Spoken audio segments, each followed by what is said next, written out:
Esta historia comienza con nuestra prota Serafina, quien despierta en medio de una celda rudimentaria con cadenas en los brazos y en las piernas. Esto la decepciona y cae en cuenta de su realidad. Fue derrotada humillantemente por unos simples bárbaros y ahora fue tomada como prisionera. Pero retrocedamos un poco en el tiempo para tener más contexto. En el año 1342, en el territorio de los bárbaros, una monumental guerra estalla entre los caballeros y los bárbaros. El enfrentamiento es frenético y sangriento, perdiendo tropas de ambos ejércitos y no se ve un claro ganador. Pero los caballeros usan sus armas de fuego, disparan en contra de los bárbaros y quedan impactados por la ferocidad de aquellos guerreros que ni se inmutan o temen a sus armas. Así que un soldado le informa a la capitana Serafina que los bárbaros se resisten y que ya perdieron el ala izquierda de sus escuadrones, pero ella les ordena que cubran las posiciones faltantes y que no dejen de atacar, porque igualmente son unos bárbaros insignificantes que deben ser exterminados, tal como ella hace en ese instante con un movimiento perfecto al blandir su espada y en un corte que emana descargas eléctricas acaba con 4 bárbaros al mismo tiempo, pero en su mente sabe que ya ha perdido muchos soldados de la primera línea, por lo que de seguir este ritmo perderá demasiados hombres como para pensar en regresar. Eso significaría también el final de su escuadrón, que lleva más de 7 años en pie luchando, aunque no tiene tiempo a dar más órdenes cuando escucha el ruido de una espada atravesando las armaduras de sus soldados como si fueran papel, pues Beor, el líder de los bandidos, avanza sin que nada lo detenga hasta quedar a unos metros de ella. Aquel bárbaro imponente, al verla, supone que es la capitana por el casco de cristal que lleva, algo que le agrada, pues está aburrido de luchar contra aquellos frágiles soldados que ni siquiera son capaces de ser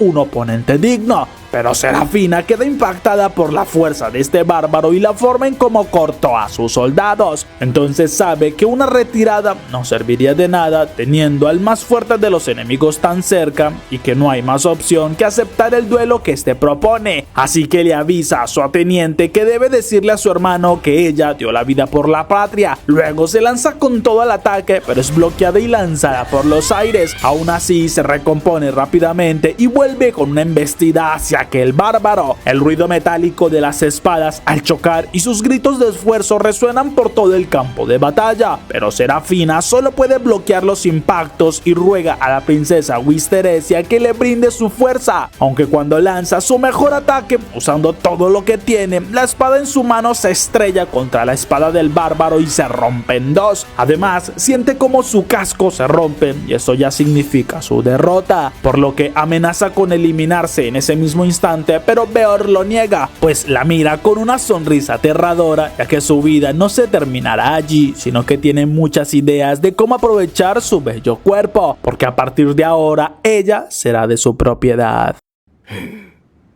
En ese momento, nuestra prota vuelve en sí en medio de la celda y aunque trata de pensar que seguramente la capturaron para sacarle información o torturarla para que hable sobre la nobleza, las palabras de aquel bárbaro resuenan todavía en su cabeza y se imagina lo peor. Pero ella sabe que es parte de la nobleza y que aún no estaba casada, y eso al mismo tiempo le hace preguntarse dónde estarán sus hombres, pues con lo poco que duró aquella pelea es muy poco probable que lograran retirarse. Además, seguramente solo unos pocos podrían haber huido, mientras que los demás seguramente morirían en las cercanías. Por esto lamenta no haber sido de utilidad y a pesar de haber jurado a su reino que ayudaría a superar la situación tan crítica que tienen, no pudo ni siquiera contener a los bárbaros. Pero en ese momento una chica llega avisando que viene de parte del hombre que la venció, presentándose entonces como Cersei, y Serafina se imagina lo peor al ver algunas herramientas que porta, ya que supone viene a torturarla. Mientras Cersei se extraña al verla tan alterada, pues confiesa simplemente le dieron la orden de preparar el trofeo que su señor ganó para que se encuentre en las mejores condiciones. Entonces con una cadena la sujeta contra la pared y Serafina se imagina que su tortura está a punto de comenzar. Minutos después, mientras que Beor sobre una colina espera ansioso que preparen a la chica, nuestra prota se encuentra totalmente sonrojada y sin entender por qué solo la está limpiando. Pero Cersei responde que es ella quien no comprende qué es lo que se imaginaba, porque la enviaron a quitarle toda la mugre y sangre que tenía pegada al cuerpo, logrando luego de algunos minutos limpiarla correctamente, y confiesa que al saber que se enfrentó a su señor esperaba ver a alguien muy diferente, pero ella tiene un aspecto bastante femenino y entonces toma las herramientas. Esto asusta mucho más a nuestra prota porque supone que ahora sí viene la tortura, pero en realidad Cersei simplemente le corta las uñas, le unta un poco de aceite aromático e incluso le pone un atuendo extraño, soltándole las cadenas de la mano y la deja completamente confundida, mientras la chica confirma al verla que sí se ve bastante mejor. Pero Serafina comienza a pensar que seguramente eso es algún tipo de costumbre bárbara muy extraña para presentar a los prisioneros con un buen aspecto antes de ser sacrificados. Pero en ese instante escucha un ruido bastante fuerte de arriba y pregunta si acaso fue un trueno, lo que Cersei niega porque aquella voz solo puede ser de una persona, asustando mucho más a nuestra prota cuando escucha aquellos pasos que resuenan por todo el lugar y la figura de aquel bárbaro imponente quien entra a la celda sonriendo al ver su trofeo, pero le dice que en el campo de batalla no pudieron presentarse y él lo hará primero, ya que se presenta como Beor, heredero del caudillo de Uldin y conocido como la voz estruendosa. Pero Serafina queda impactada por el porte de aquel monstruo y por sus ojos dorados que deben ser inhumanos, lo que le confirma la historia que su abuelo le contó cuando era niña y que siempre creyó imposible, pero ahora está segura que piensan devorar su corazón como unas bestias salvajes, y entonces con su orgullo se presenta como la capitana de su orden, la hija de un gran señor, y además, si será un sacrificio, está dispuesta a aceptar que haga con ella lo que quiera, pues en su mente está decidida a mantener su dignidad hasta el último momento. Pero Beor la mira confundida preguntando a qué se refiere con un sacrificio, porque lo único que él quiere es casarse con ella y por eso fue que la trajo aquí. Eso deja impactada a nuestra prota, quien no puede creerlo, porque seguramente trata de distraerla para luego atacarla, pero Beor lo niega y le explica que en su familia es una tradición casarse con mujeres miembros de la caballería, una lógica que para Serafina sigue sin tener sentido, y entonces Beor le recuerda que igualmente ella ya avisó estaba dispuesta a hacer lo que él quisiera. También le confiesa que no la eligió sin un motivo, porque en aquel combate fue que se convenció que es la mejor opción para ser su esposa, pues nunca antes había combatido con una chica tan increíble y que tuviera tanta fuerza. Por eso fue que se enamoró a primera vista, y nuestra prota sigue sin poder creerlo, pero Beor avisa que no la obligará a nada y se marcha dejándola en la celda totalmente confundida, mientras trata de procesar aquella extraña propuesta. De vuelta al pasado, hace 7 años, en el reino de Ildorel, nuestra prota es citada ante su hermano Sidious, quien le explica que el rey emitió la orden para que comience la expedición número 17 en el continente oriental. Por esto la nombraron a ella como la capitana de la primera compañía y espera que traiga honor a su familia. Además, le entrega una carta que le enviaron para ella y donde la llaman la princesa Serafina. Esto avergüenza un poco a nuestra prota, pero le promete que asistirá a aquel evento. Mientras tanto, en la ciudad, la hambruna pasa efectos ya que muchos no pueden comer como es debido y la escasez de alimentos es cada vez mayor. Pero en medio de todos ellos pasa Serafina con su carruaje imponiendo respeto. Una vez llega el evento de la nobleza, de inmediato recibe miradas juzgadoras y comentarios hacia ella, porque se extrañan que la princesa sea también una capitana y que esté involucrada en lo militar, ya que no comprenden para qué le sirve a una mujer ser tan fuerte, y nuestro prota consigue escuchar aquellos comentarios que solo la incomodan, por lo que sale un momento para tomar un poco de aire y allí varias chicas conocidas la saludan invitándola a conversar un momento. Una vez se alejan un poco de la fiesta, ellas preguntan sobre su misión para ir a Oriente, pues es un lugar demasiado peligroso. Además, les asombra que la nombraran capitana, pues para ellas es terrorífico ir allí con la cantidad de monstruos que hay y los bárbaros que son más como animales con forma humana que raptan mujeres caballeros para usarlas en sus sacrificios. Por eso creen que es mejor que un hombre dirija aquella misión, y nuestra prota molesta se levanta diciéndoles que el deber de la nobleza y el objetivo que siempre han han tenido es conquistar Oriente. Por eso es un honor que la nombren para acabar con estos bárbaros, y las chicas solo siguen comentando que no se confía demasiado en que una mujer esté al mando, pues para ellas es mejor casarse y administrar un hogar, por lo que Serafina prefiere simplemente marcharse, ya que en su caso no puede hacer lo que las demás sí hacen, porque ella ve el estado del pueblo y la hambruna que hay por las malas cosechas. Incluso mientras avanza en el carruaje, escucha un grito y mira como 3 jóvenes atacan a un mercader, por lo que ella interviene y con agilidad logra someterlos, haciendo que tiren sus armas, pero los chicos le dicen que no tienen nada más que hacer y eso es mucho mejor a morir de hambre. Eso le causa un profundo dolor a nuestra prota y se arranca su collar entregándoselo a uno de los chicos, esperando que con eso puedan obtener un buen dinero y que no sigan robando, asombrando a aquellos jóvenes por su generosidad, y le prometen que no volverán a delinquir, pues ahora ya pueden al menos darle de comer a sus hijos. Entonces se marchan y Serafina sabe que toda la situación en el país es crítica, por lo que debe conquistar Oriente para tener mejores tierras y más cosechas que acaben de una vez con esta hambruna. Una vez está por marcharse, se despide mirando la fotografía de la princesa Wiresteria, pero su hermano aparece reclamándole porque falló en conseguir un esposo en la fiesta anterior y le recuerda que como caballero no le espera un gran futuro, por eso debe asegurarse una vida digna de la nobleza, pero sin entender cómo, ella mira que el bárbaro que la venció aparece en un tamaño inmenso y le avisa que se convertirá en su esposa. Justo en ese instante despierta totalmente aturdida por aquel sueño tan confuso, pero queda aún más impactada al ver que a su lado, Bior está completamente dormido. Bueno, aunque hay otro que no tiene ni un poquitico de sueño. Andas valiendo, ve.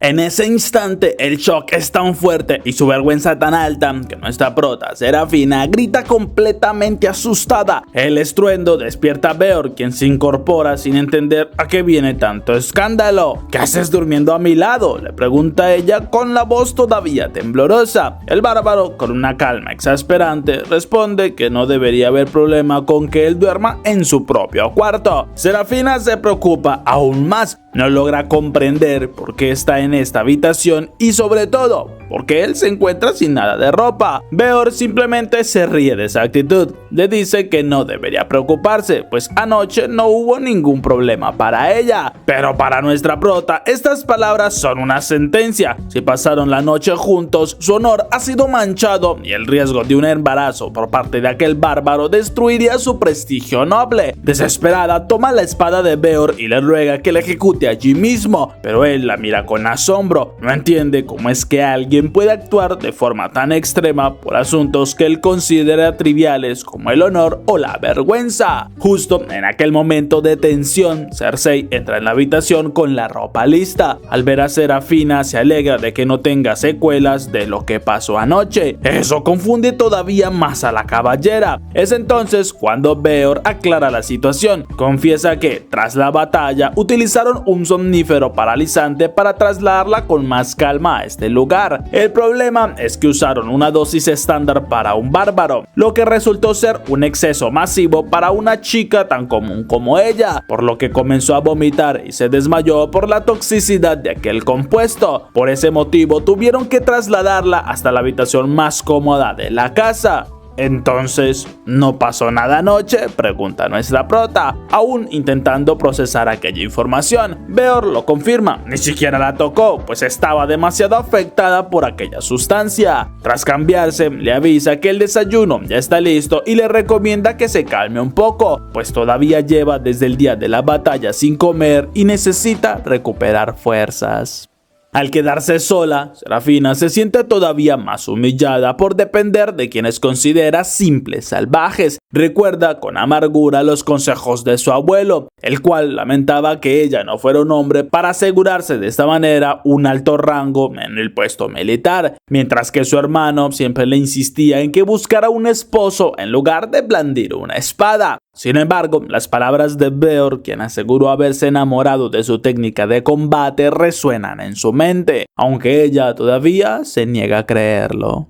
Preparada mentalmente para recibir raciones miserables que dañen su orgullo, Serafina entra con valor a aquella sala, pero queda sin palabras. Ante ella hay un trozo gigante de carne jugosa asándose lentamente sobre una hoguera. El aroma es celestial, algo que en su tierra, que está azotada por la hambruna, sería imposible de ver incluso en los banquetes reales. Pero su estómago termina traicionando su fachada de frialdad con un rugido potente. Beor se burla amistosamente, pues parece que su cuerpo quiere vivir, por mucho que su boca diga lo contrario y que con su actitud quiera demostrar que ella no le interesa nada de lo que tienen. Mientras que Cersei se acerca a la chica y le susurra un detalle importante. Beor salió el día anterior exclusivamente a cazar aquella presa para darle esta comida de bienvenida, por lo que él, siendo el hijo de un caudillo, es técnicamente un príncipe y rechazar tal gesto sería una falta de educación. Serafina, convencida por la lógica y en parte por el hambre, termina a aceptar probar un bocado. Al instante, su mente se eleva a otro plano. El sabor es un manjar que superaría a cualquier cocina de la alta nobleza, por lo que, curiosa y un poco más relajada luego de haber disfrutado tremendo manjar, pregunta qué tipo de animal tiene la carne tan increíble. Beor le dice que si quiere saberlo debe mirar por la ventana.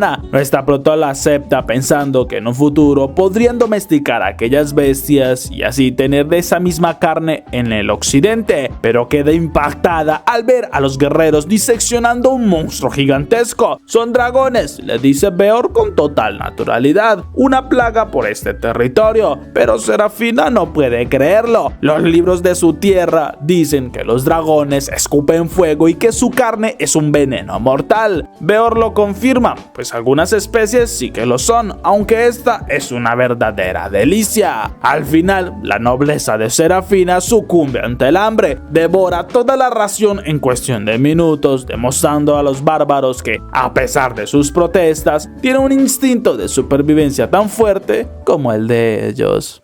Tras el opulento desayuno, Serafina se queda atónita cuando Beor le ofrece salir a caminar por los alrededores. Como prisionera de guerra, ella se esperó grilletes y mazmorras, no un paseo turístico, así que intenta negarse por puro principio. Sin embargo, el bárbaro conoce bien su punto débil. ¿Acaso es que tienes miedo?, le pregunta con una sonrisa desafiante. Ella, tocada en su honor, termina aceptando, convencida de que nada en esta tierra salvaje podría impresionarla. Pero tan pronto como pone un pie fuera de la cabaña, las palabras se le atoran en la garganta. Ante ella se despliega un bosque colosal, teñido de un verde tan vibrante que parece irreal. A lo lejos se divisa una costa con casas pintorescas, una vista que rompe todos sus prejuicios sobre el yermo bárbaro. Beor le pide que le siga el paso y ella intenta recuperar la compostura, aunque le resulta imposible no distraerse con la fauna local. Incluso cuando un dragón surca los cielos, Beor le resta importancia con una calma absoluta, ya que mientras no te metas en sus nidos, son como pájaros muy grandes.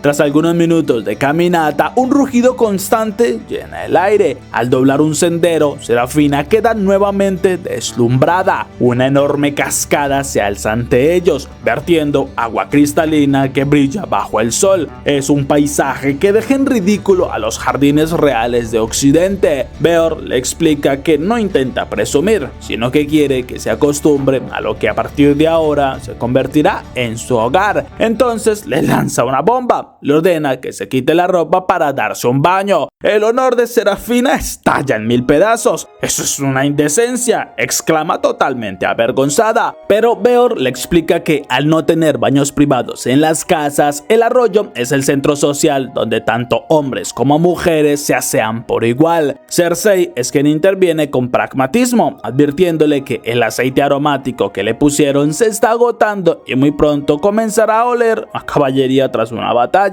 Sin más opciones, Serafina acepta entrar al agua, descubriendo que Beor se ha retirado a otra zona por el escándalo que ella armó. Sin embargo, la paz que tanto le agrada dura muy poco, al darse cuenta de que el agua está rodeada de monstruos, criaturas que son dóciles para los bárbaros, pero completas bestias para ellas. Así que sale huyendo despavorida, olvidando incluso su ropa, la que había dejado en la orilla. Segundos después logra encontrar un lugar más apartado, pero se siente un poco miserable. Está completamente a la intemperie, muerta de frío y un poco perdida, pero el rugido de un dragón cercano la hace gritar y entonces una voz masculina la interrumpe preguntando si se encuentra bien. Temiendo encontrarse con un bárbaro hostil que intente aprovecharse de su vulnerabilidad, Serafina se encoge, pero al ver al hombre queda sin aliento. Frente a ella se encuentra un joven fornido de rasgos finos con una voz educada y una mirada comprensiva. El hombre le comenta que su propia madre, quien también provenía del occidente, le contó lo aterradora que puede ser la fauna local para alguien que proviene desde el occidente, pero al notar que Serafina tiembla por el frío, aquel bárbaro se acerca con delicadeza y la envuelve en su propia capa. Incluso se acerca para tocarle la frente y así comprobar su temperatura. Una cercanía que hace que el corazón de nuestra prota se dispare, pero él sin previo aviso y con una fuerza asombrosa la levanta en brazos para llevarla de regreso, cargándola como si fuera una pluma, pues le preocupa que en el camino de regreso termine desmayada. Justo en ese momento Cersei aparece, celebrando el encuentro y bromeando sobre lo bien que su señor está aprovechando el tiempo. Serafina no entiende nada hasta que el hombre que la carga suelta una carcajada. Se trata de la risa de Beor. Al haberse afeitado y arreglado el cabello, su aspecto ha cambiado de tal forma que parece una persona distinta, mucho más cercana a la nobleza que ella tanto defiende. Pero me alegra ver que te sonrojaste como una princesa al tenerme tan cerca, se burla Beor. La humillación y el alivio se mezclan en Serafina, quien le propina una bofetada sonora. Pero Beor, lejos de enfadarse, solo se ríe con ganas. Aquel carácter indomable es precisamente lo que lo tiene cautivado, aunque ella intenta mantener su postura defensiva y asegura que solo lo perdona porque el paisaje fue increíble. Pero dentro de su mente no puede dejar de pensar en una cosa: Beor sin esta barba de bárbaro es peligrosamente atractivo. Aunque bueno, no es que dure demasiado la felicidad, pues en cuestión de días nuevamente vuelve a estar aquella barba frondosa. Después de varios días de una convivencia forzosa pero extrañamente tranquila, nuestra prota se queda gélida cuando Beor le informa que debe prepararse para una reunión de suma importancia. No se trata de un simple consejo de guerra, van a encontrarse con los líderes de la región y los más grandes influenciadores para presentarla oficialmente. Beor además le indica con una naturalidad que raya lo insultante que se dirigen al pequeño cautillo junto al mar, la base militar más estratégica de toda la zona. Pero Serafina lo mira horrorizada. No puede creer que él esté revelando información confidencial de tal magnitud sin pensarlo dos veces, ya que le reclama con mucha firmeza que es muy imprudente, pues si consigue escapar y regresa con sus soldados, divulgará cada detalle delicado sobre la organización y sus defensas. Beor, lejos de enfurecerse, suelta una carcajada sonora y divertida. Le recuerda que es muy poco probable que ella huya, y no por falta de capacidad física, sino por voluntad propia. Pues con una mirada cargada de picardía le menciona que ella quedó fascinada al verlo sin barba y añade que cuando dijo que la prepararía para ser su esposa se refería precisamente a conquistar su corazón, por lo que nuestra prota siente como el calor le sube a las mejillas, atrapada entre la indignación y la innegable atracción que está comenzando a sentir. Minutos después, la comitiva llega a la aldea costera. De inmediato, varios guerreros de aspecto feroz se interponen en el camino, mirando a Serafina con ojos encendidos de emoción. Comienzan a discutir entre ellos, debatiendo quién debería tener el honor de combatir primero contra la comandante de hierro. Serafina se tensa, asumiendo que buscan venganza por las bajas que ella causó en el frente, pero Beor interviene, haciendo gala de su apodo la voz estruendosa, por lo que lanza un grito ensordecedor que hace vibrar el aire y silencia a la multitud. Además, agradece a sus hombres por su lealtad, pero les informa que Serafina no está allí para luchar, sino para parlamentar con los ancianos. Lo que más impacta a nuestra prota no es el grito, sino la rapidez con la que la sed de sangre de los guerreros se esfuma, siendo reemplazada por una admiración devocional. Serafina aún no comprende por qué es que no la odian, pero Beor, divertido por sus preocupaciones, le pregunta a sus hombres a viva voz si alguno le guarda rencor. rigor. La respuesta es unánime. Los guerreros abren un pasillo de honor y niegan cualquier sentimiento de odio. Para ellos, la muerte en combate es parte del juego, aunque un guerrero rompe la formación para gritarle que su desempeño en combate fue increíble y que le dio a su líder una batalla digna de las leyendas. Otros más se suman, halagando su destreza e incluso desean que tenga hijos fuertes con Beor. El caudillo, divertido, explica que en su cultura el respeto se gana con el acero, por lo que ella ya es uno de los suyos por derecho de batalla. Mientras avanzan por las calles, Serafina se asombra por la sencillez de la vida del lugar. Es el polo opuesto a la capital, donde todo es moderno, sofisticado y a menudo frío. Aquí se respira una alegría vibrante y una calidez humana que los lujos no pueden comprar. Pero Beor se detiene ante una casa donde el vapor del agua hirviendo sale por la ventana, por lo que pide a Cersei que se quede allí con Serafina mientras él se reúne primero con los ancianos. Dos mujeres salen al encuentro de Beor emocionadas por ver al hijo del caudillo, quien les presenta a su futura esposa y les pide que compartan un momento con ella. Una de ellas acepta de inmediato, observando a Serafina con curiosidad. Incluso confirma que sus medidas sí son las aptas para complacer a Beor. Una vez dentro de la casa, Serafina observa con fascinación a los niños. A pesar de su corta edad, se mueven con una destreza militar, acatando órdenes como traer leña sin quejarse. Las mujeres le explican que los niños simplemente replican lo que ven en sus padres. Cuando el té ya está listo, Serafina se lleva una sorpresa. La bebida es deliciosa, con un aroma a hierbas silvestres que la conmueve profundamente, por lo que nuestra prota, buscando entender la estructura social, pregunta si es común que las familias vivan juntas, asumiendo que ambas están casadas con guerreros activos. El silencio que sigue es pesado. Una de las mujeres confiesa con serenidad que su esposo murió en la guerra de Occidente hace poco. Serafina se queda sin palabras. El peso de la culpa la golpea de lleno. Ella era la comandante de aquel frente, por lo que es muy probable que su propio ejército o incluso ella misma fuera la responsable de aquella muerte. Así que con la voz quebrada, nuestra prota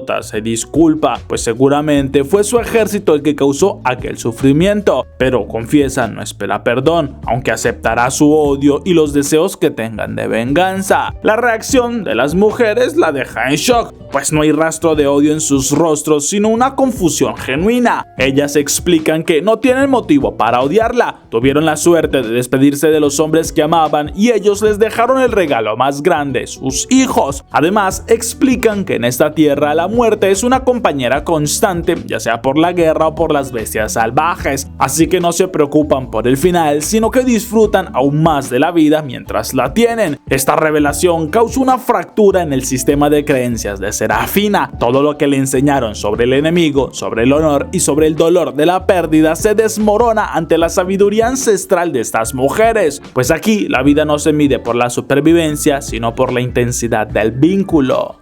Mientras la conversación fluye con una paz inusual, un silbido agudo y penetrante desgarra el aire de la aldea. Las mujeres se tensan al instante. Es la señal de alarma ante la presencia de un dragón. Pero no pasan ni 3 segundos cuando el techo de la cabaña estalla en 1000 astillas bajo el peso de unas garras colosales. Frente a ellas aparece un monstruo gigante, una bestia de escamas que horroriza a los pequeños. Cersei, con el rostro pálido, identifica a la criatura. Es un dragón de bosque, una subespecie capaz de rastrear fuentes de calor y fuego a kilómetros de distancia. Aunque no es normal que estas bestias se acerquen a una aldea protegida por guerreros, pues se sabe que serían cazadas y seguramente el hambre o la locura parecen haberlos empujado al centro del poblado. Serafina reacciona por puro instinto de mando, ordena a las mujeres que huyan de inmediato, pero el llanto de los niños actúa como un imán para los sentidos del dragón. Aunque Cersei intenta interponerse suplicando a Serafina que escape, pues su misión sagrada es proteger la vida de la prisionera de Beor. Sin embargo, Serafina se niega en redondo, pues no comprende la forma que tienen de aceptar la muerte, pero mientras se pone de pie, le dice que si de algo está segura es que es la capitana de la Orden de Caballeros, así que ese honor no le permite dejar que niños o mujeres inocentes mueran. Pero sin una espada ni armadura, Serafina sujeta unas pesadas pinzas de metal del fuego y las usa como un mazo improvisado. Con una fuerza sobrehumana lanza un un golpe que impacta en el hocico de la bestia, derribándolo momentáneamente. Cersei queda impactada. Jamás ha visto a alguien luchar con tanta destreza usando utensilios domésticos, pero Serafina le grita que no se preocupe por el arma, sino por poner a salvo a aquellos civiles, pues ella ya ha sobrevivido a un duelo contra Beor, por lo que un dragón no será su fin.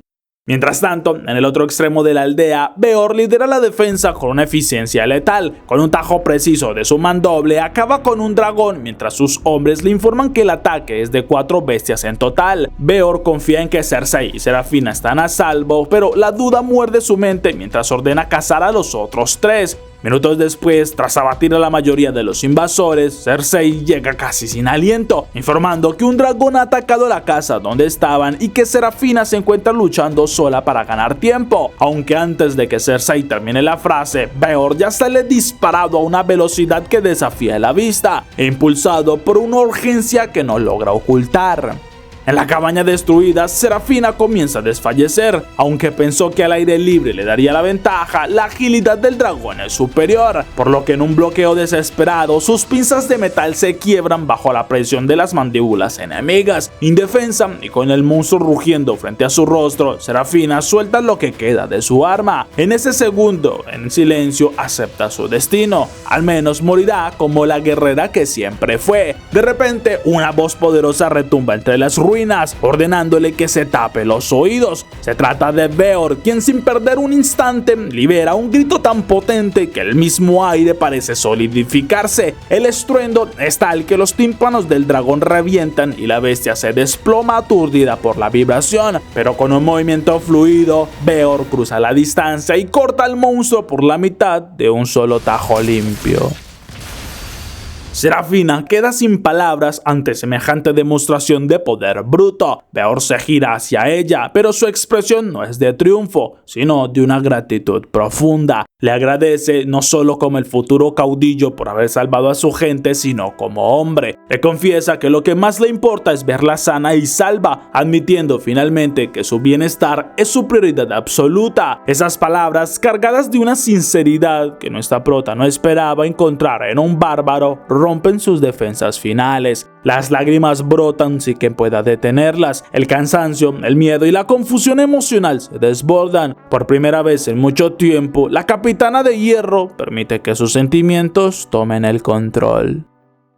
Luego de algunas horas, Serafina bebe todo el licor que sus sentidos le permiten, intentando ahogar la persistente punzada de vergüenza que le quema en el pecho. No puede procesar el hecho de que toda la aldea la viera indefensa en los brazos de Beor. Para una capitana de su prestigio, ser rescatada es una humillación. Sin embargo, en un rincón oscuro de su mente, admite que sentirse protegida por primera vez fue una sensación embriagadora. Cersei entonces se acerca y con una sonrisa renovada le confiesa que ahora le agrada mucho más que antes, pues la verdad nunca se imaginó que una noble arriesgaría su vida por lo que ella llama unos bárbaros, mientras que Serafina apenas asiente, dejando que el calor de la bebida nuble su juicio. Aún así, el ambiente cambia mucho más cuando unas voces agudas y cantarinas interrumpen sus pensamientos. Al girarse, Serafina queda en shock. 3 figuras diminutas con alas vibrantes revolotean frente a ella, lanzando comentarios divertidos sobre su aspecto. El miedo la paraliza hasta que Beor aparece, disfrutando de la expresión de terror en la mujer. Pero no temas, capitana, le dice él con una chispa de diversión en los ojos, pues pronto entenderás qué son, aunque primero prepárate para algo que desafiará toda tu lógica. De entre las sombras de la celebración surge una comitiva que parece extraída de las leyendas más antiguas. Hay enanos de barbas trenzadas, elfos de mirada etérea y lo que parece ser una planta viviente. Los seres la elogian,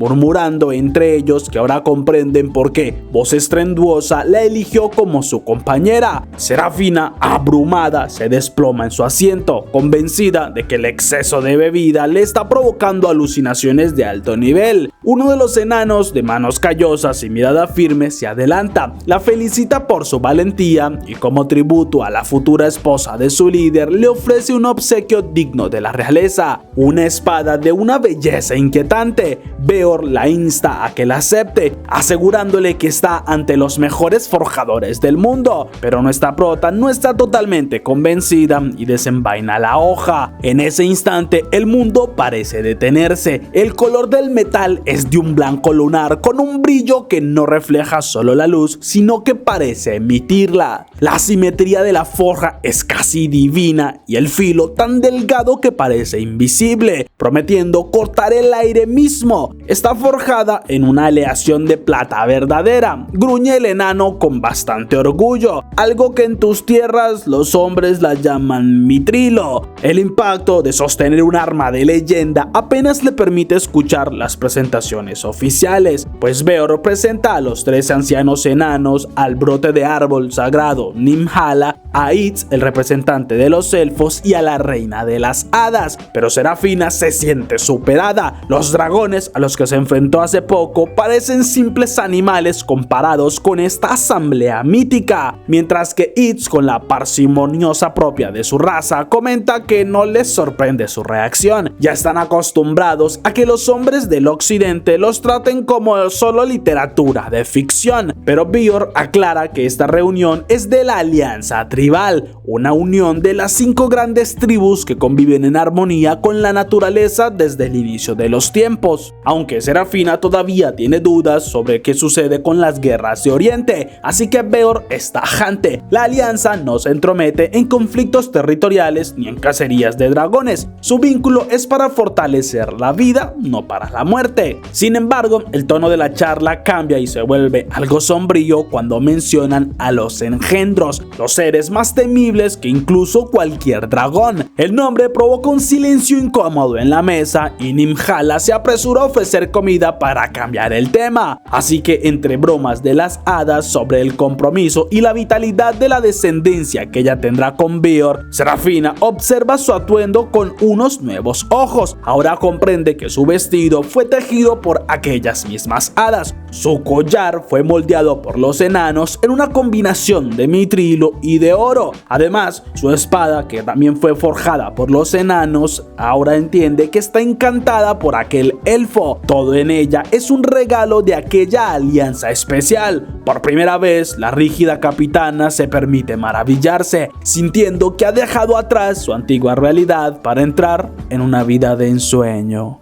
Al siguiente día, Serafina despierta aún con la cabeza martillando por una resaca persistente. Se incorpora asustada cuando Cersei la sacude para despertarla. Por un segundo sigue convencida de que los eventos del día anterior fueron un delirio febril. Sin embargo, al rozar el frío acero de su nueva espada de mitrilo, confirma que esta vida es real y que la fantasía que tanto despreciaba existe fuera de los libros. En ese momento Beor llega y la saluda con una alegría contagiosa. La capitana queda petrificada y profundamente avergonzada al verlo sin su frondosa barba. Ahora su rostro juvenil y sus rasgos definidos están expuestos nuevamente. Beor se divierte al notar cómo las mejillas de ella se tiñen de rojo cuando le muestra esta apariencia, mientras Cersei interrumpe el coqueteo para ofrecerle algo de comida a nuestra prota, un bocadillo cuya carne tiene un sabor exquisito y desconocido. Así que Cersei explica con bastante naturalidad que se trata de carne del dragón que derribaron ayer, por lo que nuestra prota mastica en silencio, asombrada por la ironía de alimentarse de la bestia que casi la elimina.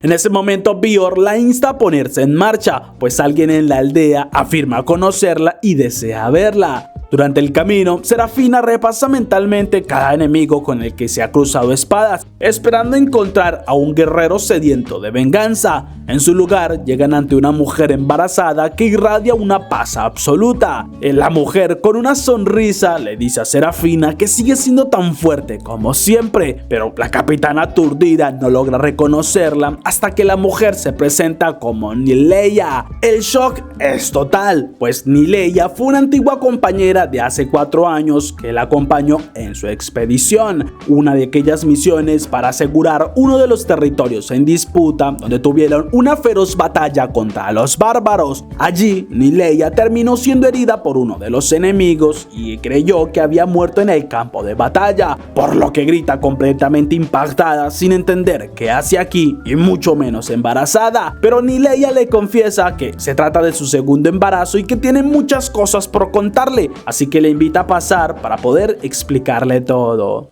Una vez en la sala, le explica que ella tampoco se lo imaginaba, pero luego de caer con la herida en su rostro, aquel bárbaro le pidió matrimonio, algo insólito, pero tras 4 años está segura que tomó la mejor decisión. Los recuerdos de su vida como guerrera parecen como si fuera la vida de alguien más, pero confiesa que le agrada mucho más ver que su capitana se encuentra con el joven señor, el cual además es primo de su esposo. Esto confunde a Serafina y más por el término joven señor, pero queda sin palabras cuando Nileya le explica que Bior tiene solo 18 años, algo que Serafina no puede creer por la barba tan frondosa que lo caracteriza y por su voz. Incluso ella trata de evitar que Nileya revele que tiene 26 años, pero Bior solo se divierte, pues así es como le gustan, con experiencia y con determinación. Aunque Serafina molesta, le recuerda que ella no ha aceptado ser su esposa y si llegan a tener otro duelo no piensa perder, lo que divierte a Bior, pero se disculpa por haberla molestado. Esto asombra a Cersei, pues su señor está disculpándose ante la chica y Nileya le explica los motivos, pues en la guerra los caballeros usan todo lo que tienen contra sus enemigos, siendo muy diferente a su caso que perdió por una herida en el rostro, pero Serafina luchó con toda su fuerza hasta que su espada, que era de un material más débil que el de Beor, se destruyó. Eso deja más que claro que si Serafina tuviera un mejor armamento podría haber acabado con Beor sin dudarlo, aunque también habría que tener en cuenta que su señor no usó la voz estruendosa, pero ahora en un combate con armas más igualadas el resultado podría ser incierto y es algo que Beor le respeta a Serafina, aunque en ese momento sonríe agradeciendo que pudo ganarle y tenerla aquí en su aldea. Ese comentario avergüenza a nuestra prota y Nileya se divierte, pues es más que claro que se gustan, así que no entiende para qué hacen tantos retrasos en lo que ya es inevitable. En aquel momento llega el esposo de Nileya junto con su hijo, quienes saludan a todos y Beor se avergüenza un poco porque su primo sigue tratándolo como un chico, mientras Serafina es quien más queda impactada viendo a Nileya y la felicidad que irradia, pues el recuerdo que tiene de ella es la promesa que hizo de regar la sangre de los bárbaros por toda la tierra y salvar a su gente, algo muy diferente a lo que está viendo ahora, pero sí está segura que la felicidad de Nileya no tiene comparación. Incluso termina diciendo en voz alta que es algo increíble, así que termina completamente avergonzada, pues dijo algo que no debería y los hombres deciden que lo mejor es celebrar este reencuentro. Horas más tarde, tras la celebración del reencuentro, Serafina y Beor caminan bajo el cielo estrellado. La capitana se siente pequeña ante la inmensidad de lo que ha descubierto, pues confiesa con sinceridad que ignoraba todo de este lugar. Los atacó pensando que eran monstruos, sin saber que tenían familias y una cultura tan rica. Todo por querer salvar a su gente de la hambruna de Ildoren. Además, suspira, cargando con el peso de su armadura emocional. Explica que sus responsabilidades como capitana le impiden aceptar el matrimonio, pues cree que su deber es regresar y usar su nuevo conocimiento para salvar a su pueblo. Sin embargo, baja la mirada y deja escapar su verdad más profunda, pues si solo escuchara su corazón, su deseo más personal sería quedarse aquí, en esta vida de ensueño que nunca se ha imaginado. Beor se detiene, iluminado por esa confesión. Esa sinceridad es lo único que necesitaba para confirmar que el vínculo entre ambos es más fuerte que cualquier guerra.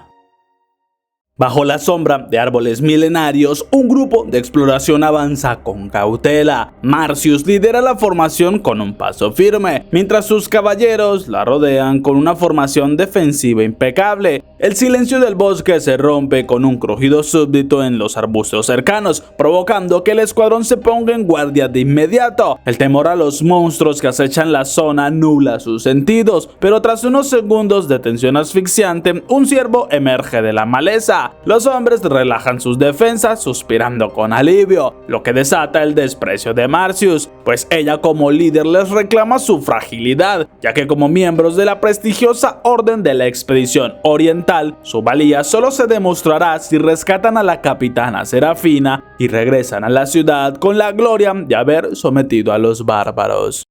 A kilómetros de allí, Serafina descarga su frustración contra los troncos del bosque. Su nueva arma corta la madera con una precisión quirúrgica que no deja de asombrarla. Cersei observa el creciente montón de leña acumulada, suficiente para abastecer el campamento durante algunas semanas, y comenta con ironía que la capitana parece incapaz de estarse quieta. Serafina admite su inquietud. Su vida siempre ha sido un ciclo de estrategias y combates, por lo que la calma de esta aldea le resulta muy ajena, aunque intenta ayudar en las labores domésticas, pero su falta de habilidad en los quehaceres es muy evidente, un efecto secundario de un entrenamiento militar tan riguroso que incluso su instructor se sentía intimidado por la sombra de su tío. Pero entonces la monotonía se rompe con la llegada de Veor, quien aparece escoltado por sus guerreros, así que con un gesto de respeto invita a Serafina para que se una a sus prácticas de combate. La chispa de emoción vuelve a los ojos de la capitana.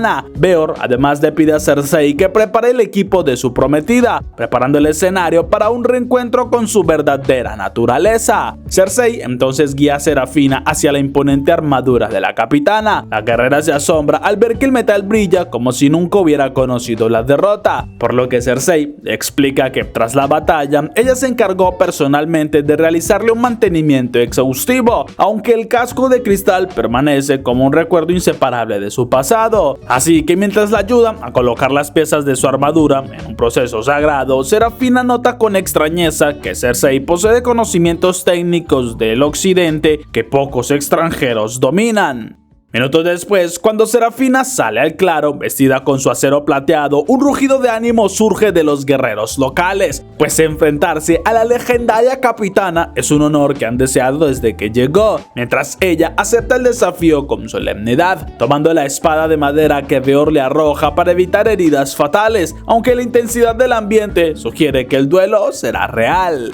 El entrenamiento comienza con una demostración de superioridad absoluta. Serafina derrota al guerrero más joven con 2 movimientos casi imperceptibles y hace lo mismo con el padre del muchacho algunos segundos después, pero el asombro se transforma en devoción, mientras que un tercer guerrero se adelanta, agradeciéndole el haber protegido a su familia durante el ataque del dragón y le pide que no se contenga, por lo que la batalla es intensa pero muy breve. Serafina es un torbellino de técnicas que hace parecer novatos a los veteranos más experimentados.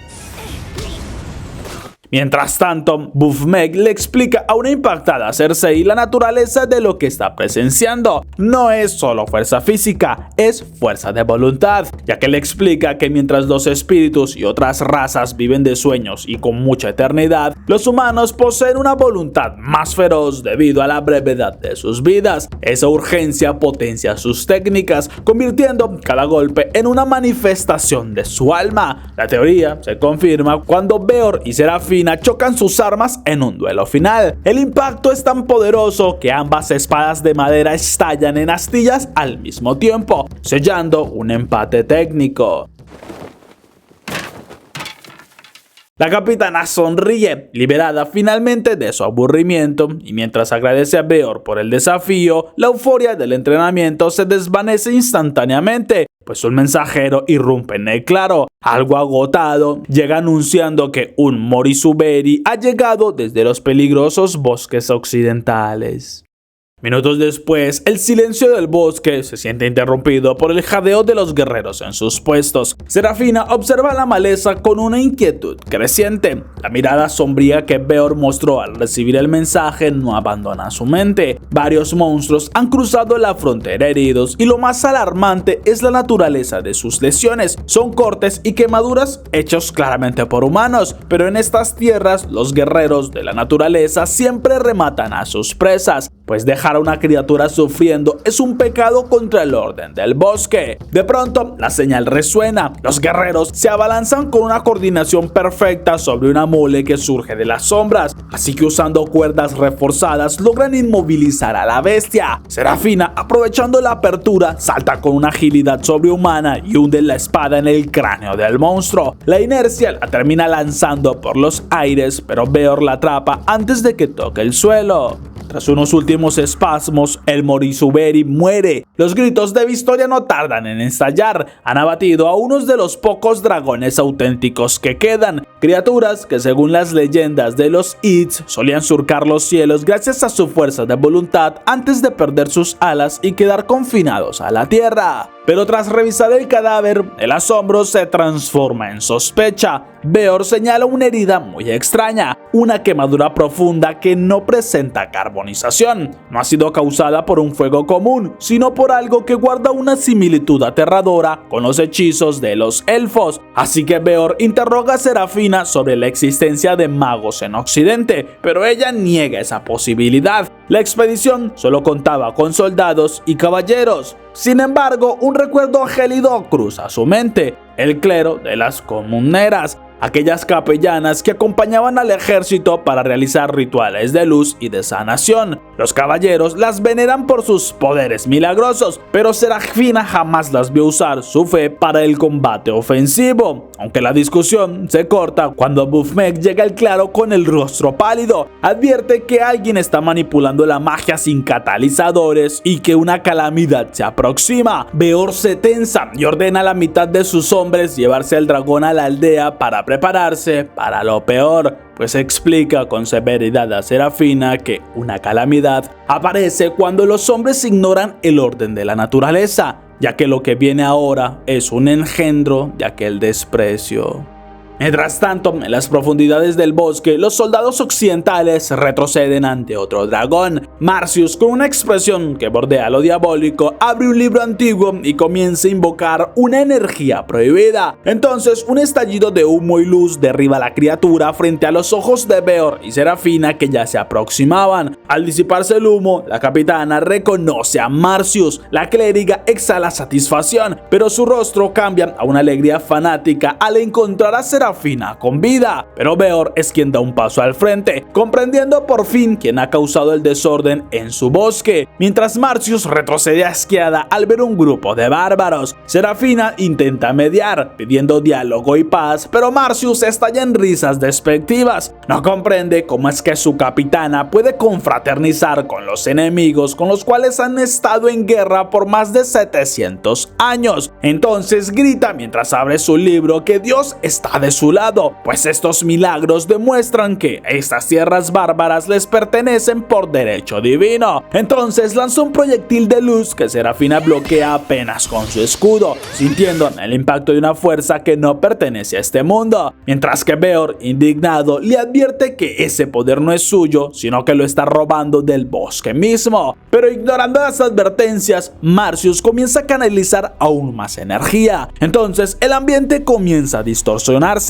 el aire se vuelve denso y la vegetación circundante empieza a marchitarse y a secarse en segundos, como si la vida misma fuera succionada por un vacío voraz. Bufmek grita que el poder mágico del lugar está siendo absorbido para alimentar el ego de la clérida, así que Beor se adelanta, protegiendo a Serafina con su propia armadura reforzada por voluntad pura. Marcius dispara una ráfaga de proyectiles que impactan en el pecho de Beor, pero él ni siquiera retrocede, diciendo con una calma aterradora que eso solo fue algo cálido, pero si quiere matarlo necesitará usar el acero, pues ningún hechizo atravesará su voluntad. Marcius, entonces, consumida por el odio, intenta lanzar un hechizo concentrado, pero ya es demasiado tarde. La naturaleza reclama su deuda. Unos tentáculos oscuros y pulsantes surgen desde el suelo, atrapando a la clériga y a varios de sus soldados, mientras que Serafina intenta correr en su ayuda, pero Beor la sujeta con fuerza, impidiéndole acercarse.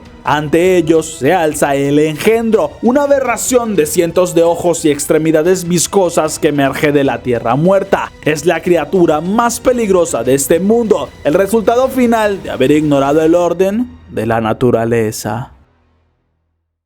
El ambiente se carga de una tensión asfixiante. En ese momento de shock absoluto para Serafina, el monstruo sigue envolviendo a la capellana Marcius con sus tentáculos viscosos que se aprietan como serpientes hambrientas. La escena preocupa aún más a Beor, quien con una mirada de acero le avisa a Serafina que deben prepararse para actuar de inmediato, porque si no intervienen, aquel monstruo le absorberá hasta la última gota de vida de la mujer, condenándola a morir en una agonía lenta y terrible. Justo en ese instante, los compañeros de Marcius arremeten intentando cortar las extremidades de la calamidad, pero el horror es total. La criatura se regenera de forma instantánea. Con un movimiento fluido y brutal, el monstruo además contraataca con sus tentáculos, hiriendo con facilidad a los jóvenes guerreros y librándose de ellos como si fueran simples molestias. Mientras tanto, Marcius se hunde en un abismo mental. Recuerdos fragmentados de su infancia y de ejecuciones públicas desfilan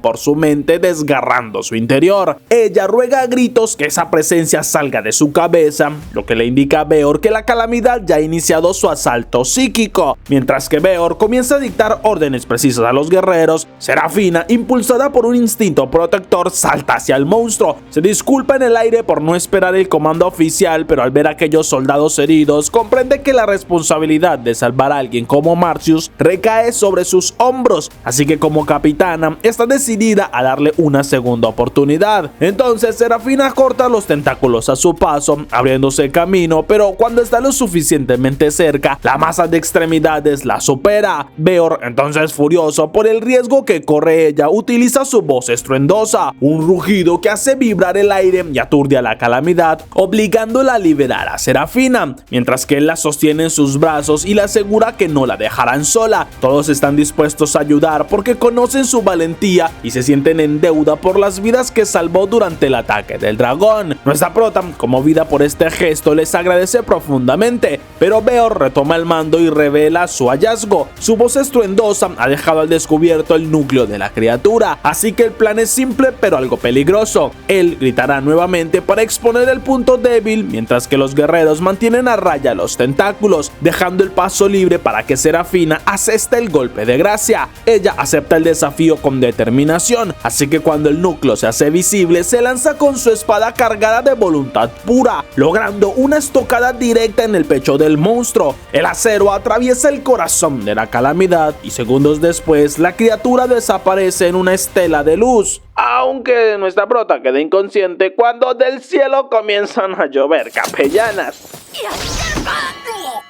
Unas horas después, Marcius despierta entre brumas de confusión. El pánico la invade al descubrir que ha sido despojada de sus vestiduras de clérida y de sus libros sagrados. Ahora se encuentra esposada y en la penumbra de una celda, pero el horror alcanza un punto máximo cuando ve a un bárbaro acercársele. Su mente vuela hacia los peores escenarios inimaginables. Está convencida de que pretenden tomarla a la fuerza y usarla a su antojo antes de ejecutarla. Así que entre gritos desesperados y sollozos ruega por la ayuda de Serafina, mientras que Beor se muestra algo incómodo ante la reacción de la mujer y al no poder comunicarse con ella de forma efectiva, le pide a nuestra prota que intervenga. Sin embargo, la capitana se encuentra sumida en una profunda vergüenza. Acaba de entender que el comportamiento de Marcius es un espejo de cómo ella actuó en su primer día allí. Este momento de autodescubrimiento divierte a Beor, pues observa eso con una sonrisa contenida, mientras que Marcius no da crédito a lo que ve. Su capitana habla con total normalidad y cercanía hacia un bárbaro, pero Serafina intenta calmarla, explicándole que han pasado muchas cosas que le contará a su debido tiempo, pero enfatiza que bajo su autoridad de capitana, los bárbaros ya no son sus enemigos. La capellana se muestra incrédula. Para ella es imposible que el odio nacido de la Santa Cruzada se haya disipado, pero Serafina lo niega con suavidad. En el poco tiempo que lleva conviviendo con ellos, se ha dado cuenta de que sus prejuicios estaban equivocados y desea quedarse más tiempo para comprender esta cultura por completo. Pero Marcius, en un arrebato de desprecio y miedo, la acusa de haberse convertido en una esclava personal del bárbaro, sugiriendo que solo actúa así para complacerlo en todo. Aunque el comentario sobre su ropa y su actitud avergüenza a Serafina, ella mantiene la calma. Serafina, sabiendo que Marcius siempre la ha tenido en un gran pedestal. No obstante, cuando la capellana menciona que la princesa Wisteresia no aprobaría esto si estuviera viva, un recuerdo doloroso cruza el rostro de la guerrera, mientras que Beor interviene con asombro al notar que creen que Wisteresia está muerta, algo que entiende, pues después de 20 años de ausencia, el rumor sería así, pero les informa con seguridad que no se trata de eso. Incluso se ofrece a llevarla ante ellas, pues les confiesa que hace 2 décadas llegó a este territorio una guerrera llamada Wisteresia, quien no es otra que su propia madre.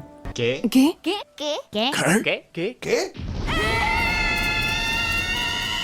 Un rato después, ya en la sala, Serafina comienza a considerar seriamente que la historia de Beor sí es real. Sin embargo, Marcius se niega a darle crédito, convencida de que se trata de una estrategia burda para engañarlas. Pero Serafina la observa con calma y confiesa que ella pensaba lo mismo hace poco tiempo, pero la cotidianidad de los bárbaros y su transparencia al vivir le impiden dudar. Explican que en esta tierra los bárbaros se enamoran genuinamente de las grandes guerreras, como sucede con ella misma y con aquella antigua compañera que todos daban por muerta, mientras Marcius queda perpleja ante esa afirmación y su asombro crece al notar la evidente vergüenza con la que su capitana habla del cortejo que le brinda Beor, mientras Serafina no puede evitar que su mente vuele nuevamente hacia la figura de Wisteresia, pues tras la muerte de su propia madre, aquella princesa guerrera se convirtió en su refugio, su ejemplo y su hermana del alma. Pensar que realmente sigue con vida es la mayor alegría que ha podido sentir en años. En ese instante, la puerta se abre y una fuerza de voluntad arrolladora inunda la estancia. Una voz poderosa la saluda, mencionando que ha oído hablar de las guerreras que llegan desde Ildóren, su tierra natal, así que se presenta como la esposa del gran caudillo y les da la bienvenida, dirigiendo una mirada especial a Serafina, pues asegura que su hijo no deja de hablar de su prometida. Aunque la tensión es bastante amplia, pero Wisteresia sonríe y rompe las formalidades con una carcajada llena de confianza. Llama a Serafina por el nombre que le tenía en los viejos tiempos, y esto llena de una ilusión la mirada de la capitana, pero sin previo aviso, Wisteresia se lanza para abrazarla, confesándole que deseaba verla desde hace mucho tiempo, pero sus deberes criando a su bebé se lo impidieron. Bueno, y hay que comentar que también viene a saludar a las 2 grandes amigas de Serafina.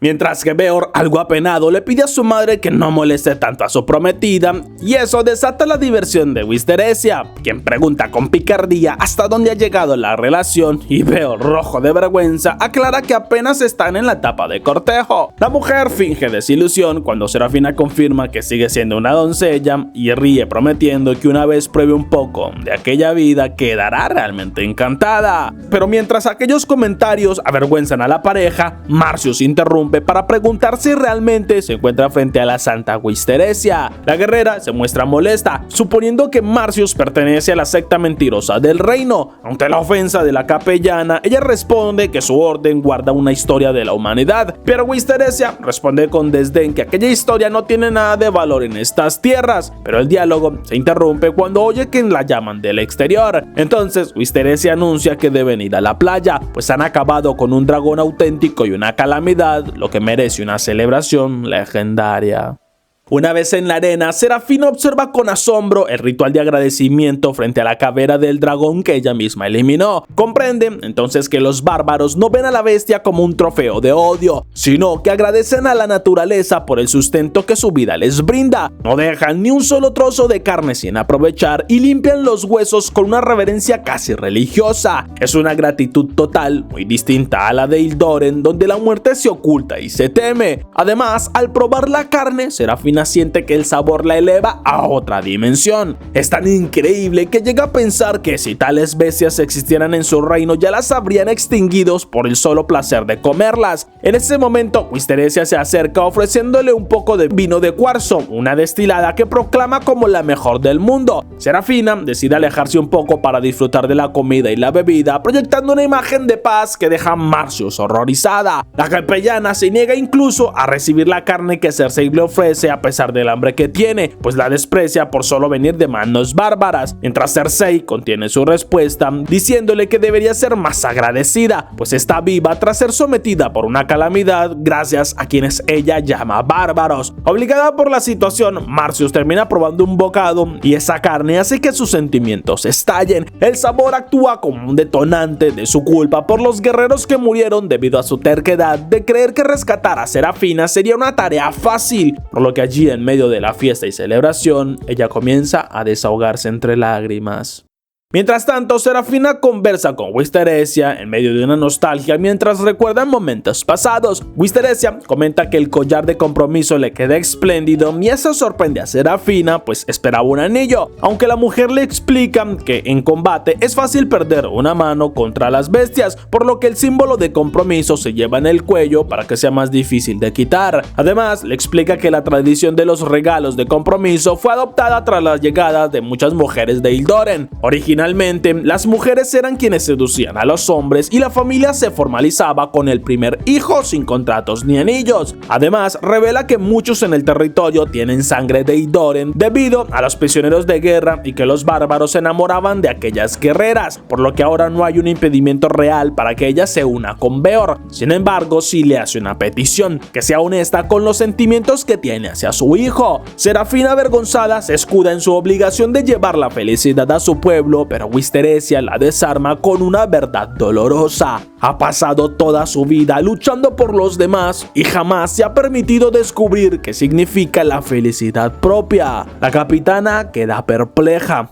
Es la verdad. No sabe lo que es vivir en completa felicidad. Entonces se encamina hacia la orilla del mar, dejando que las olas bañen sus pies mientras reflexiona. Incluso no nota que Beor se acerca hasta que escucha su voz muy cerca. Él le avisa que al siguiente día la alianza tribal realizará la Gran Purificación, un evento de suma importancia, por lo que la mira con solemnidad y le promete que durante este ritual le revelará uno de los secretos más grandes y antiguos de esta tierra.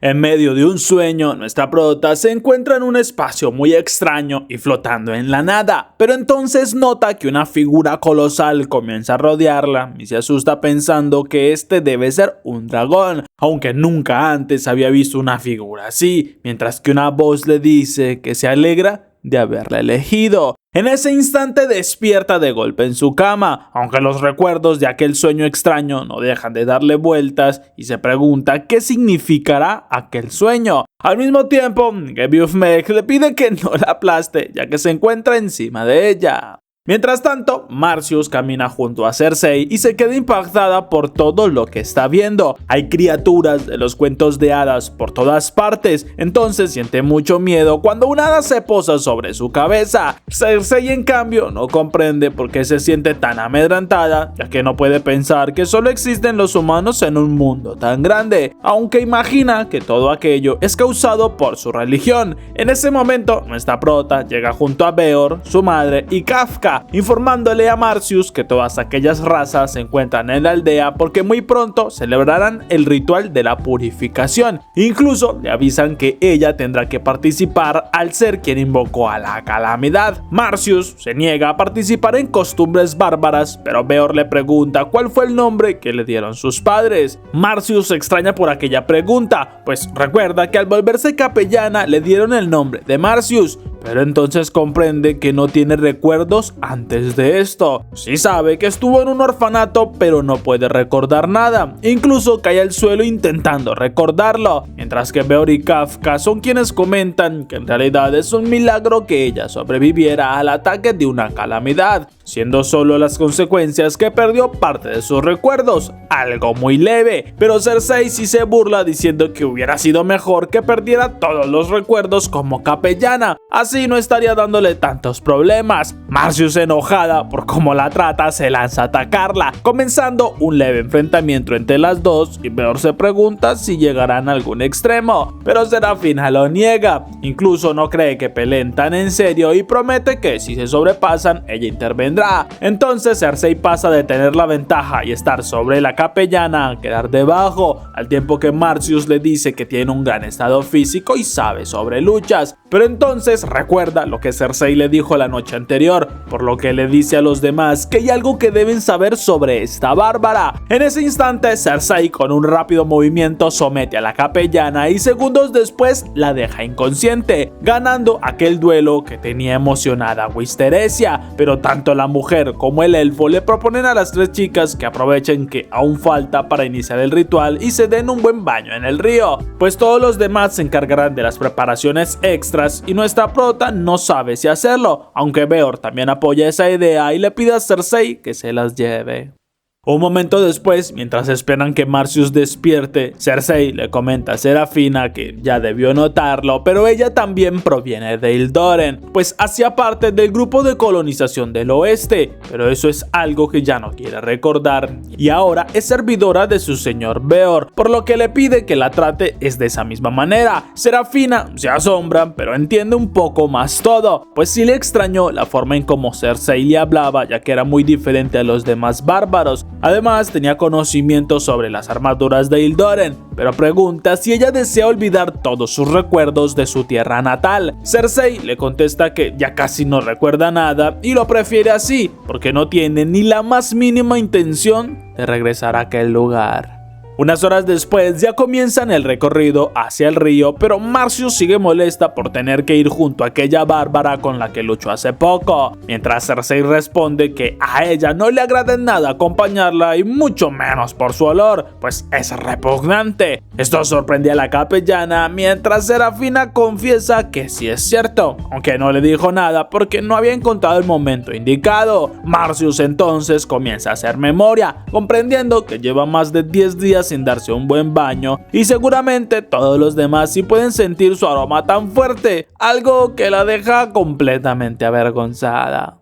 Al llegar al río, las tres chicas se despojan de su ropa, mientras que nuestra prota decide llevarse su espada porque nunca se sabe que un dragón los ataque, algo que para Cersei es muy poco probable, ya que están en territorio de su señor y los dragones casi nunca se acercan. Marcius solo escucha llenándose mucho más de miedo, pero Serafina lamenta todo lo que sucedió y le recuerda que no tiene pensado irse tan rápido. De esa manera terminan el baño. Nuestra prota, con su espada además, aprovecha para atrapar 3 peces, los cuales ponen a asar en una fogata minutos después, disfrutando del calor del fuego y del sabor de aquella buena comida. Esto asombra un poco más a Marcius, pero nuestra prota sabe que ya viene siendo momento de ir a la purificación. Luego de unos minutos ya caminan juntos a los miembros de las 5 tribus por el bosque, donde muchos hablan sobre la calamidad y lo asombrosa que es la esposa de Beor que logró derrotar a aquel ser tan temible. Serafina se asombra por lo rápido que todo se divulgó y Beor recuerda que ella terminó inconsciente luego de que Marcius le cayó encima, por lo que le explica. Luego de eso, las hadas volaron a toda prisa esparciendo la información, aunque ellas son algo especiales porque solo reconocen a miembros especiales de las otras tribus, ya que en realidad pueden llegar a confundir a Cersei con Marcius al no ser tan relevantes. Eso extraña a nuestra prota, pero en ese momento llegan al lugar donde se enfrentó a la calamidad, aunque ahora el panorama es completamente desolador. El suelo, donde antes había vegetación y árboles, es ahora un lugar sin vida y gris, lleno de polvo y como si la vida misma hubiera sido arrancada de raíz. Incluso Marcius no entiende qué es lo que sucedió, pero Beor es quien les explica que los seres vivos tienen voluntades que amplifican los elementos del mundo, tales como viento, tierra o fuego, pero cuando alguien pierde su voluntad, aquellos elementos también pierden su poder. Por esto, una calamidad es capaz de absorber todas las voluntades y generar este efecto en la tierra, dejándola como un lugar hostil y sin vida. En ese momento, Kafka pide el objeto con el que Marcius invocó aquel poder y Beor le entrega el libro que la capellana tenía, mientras Cersei se encarga de contenerla, dejándola inconsciente una vez más. Pero Kafka, al revisar el libro, confirma que tiene escrituras antiguas de los elfos enfocadas hacia el fuego y el calor, aunque no son tan poderosos, pero se nota que Marcius usó demasiada voluntad, algo no tan común porque para su raza usar ese tipo de magia para destruir es impensable, pero va al centro de aquella tierra gris y entonces da la señal para comenzar con el ritual, pues tienen un día muy agradable y todo parece que saldrá muy bien. En ese instante, los diferentes miembros de los clanes comienzan a dibujar en el suelo árido unas runas, al tiempo que cada representante deja en una runa algo para devolverle a la tierra y así recuerde su origen, dejando tierra, agua, viento, y cuando ya todo está listo, Beor se prepara, yendo hacia una de las runas como representante de los bárbaros, y entonces da oficialmente el inicio a la purificación. Kafka comienza una oración en un idioma que deja perpleja a nuestra prota. Son palabras que dejan muy en claro que hacen parte de un pasado muy antiguo y cargado de mucho poder, pero en ese instante los elementos comienzan a fusionarse e inundarse de poder, mientras que Beor carga toda la voluntad en su cuerpo, emanando un gran poder a su alrededor, y con su espada atraviesa la runa frente a él, consiguiendo de esta manera que la tierra de este lugar reciba todos los elementos y comience a recordar su verdadera naturaleza. En aquel instante, una explosión de poder sacude el lugar y el suelo árido comienza a retomar color y vida. Eso deja totalmente agotado a Beor, pero agradece que todo salió bien, mientras que Serafina llora descontroladamente sin poder contenerse, pues acabó de presenciar algo sin precedentes. Un rato después, todos los que acompañan al ritual comienzan a plantar árboles por todo el lugar, una tarea que asombra un poco a Serafina, pues nunca antes se imaginó que alguien que hacía parte de la realeza terminaría plantando árboles. Beor es quien se acerca notando su asombro y le explica que esta es una tarea de todos, porque es su responsabilidad curar al bosque herido y no pueden dejarlo morir. Eso afectaría a las generaciones futuras y por esto deben de cuidarlo. Kafka también se une a la conversación, explicando que cuando un hechizo muy poderoso como el de Marsus comienza a agotar la voluntad de la tierra, la calamidad surge para absorber todo del causante. De esta manera la tierra se intenta proteger, aunque sí es demasiado extraño que alguien logre sobrevivir, pues el caso de Marsus es muy poco frecuente y a los pocos que lo consiguen se les conoce como purificados, pues lo normal es que terminen como un cascarón vacío, sin recuerdos ni emociones.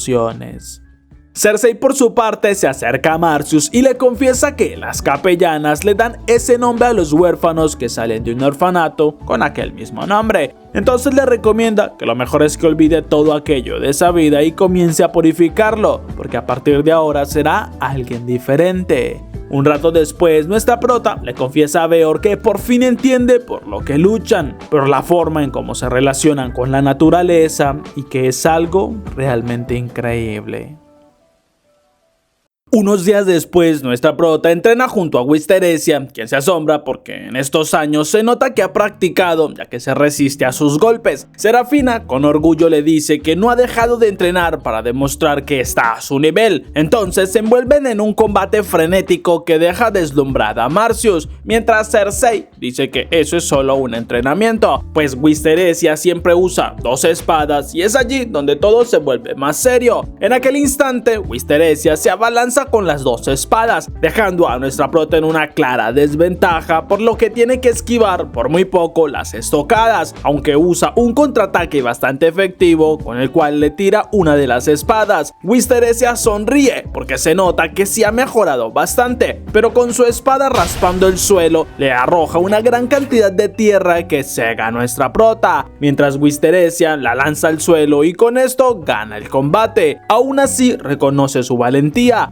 sabe que si no fuera porque la admira demasiado como caballero, está segura que incluso podría ganarle. Serafina agradece sus cumplidos, aunque se le hizo muy extraño ver que utilizó una técnica como esa para ganarle. Wisteresia, con bastante risa, le explica que ya no hace parte de los caballeros, por eso se adaptó a luchar con cualquier estrategia que le dé la victoria, ya que en este lugar existen dragones que escupen fuego, entonces cualquier distracción puede significar la muerte. Nuestra prota lo entiende y no se le hace extraño, sabe que Wisteresia siempre ha tenido la habilidad de adaptarse y no le extrañaría que esta también haya utilizado alguna estrategia para fingir ser secuestrada por los bárbaros. En ese instante, Wisteresia le señala el collar de compromiso, explicándole que se ensució, por lo cual debe lavárselo. Nuestra prota pregunta cómo podría hacerlo, ya que ella ni tan siquiera se lo puede quitar. Entonces Wisteresia le explica que sí se puede, solo debe desear desearlo, pues el collar reacciona a la fuerza de voluntad. Serafina lo intenta y se asombra cuando el collar reacciona liberándose, mientras Wisteresia le explica que sus armas y escudos también reaccionan a la fuerza de voluntad. Por esto no es raro que algunos objetos como collares de compromiso también reaccionen.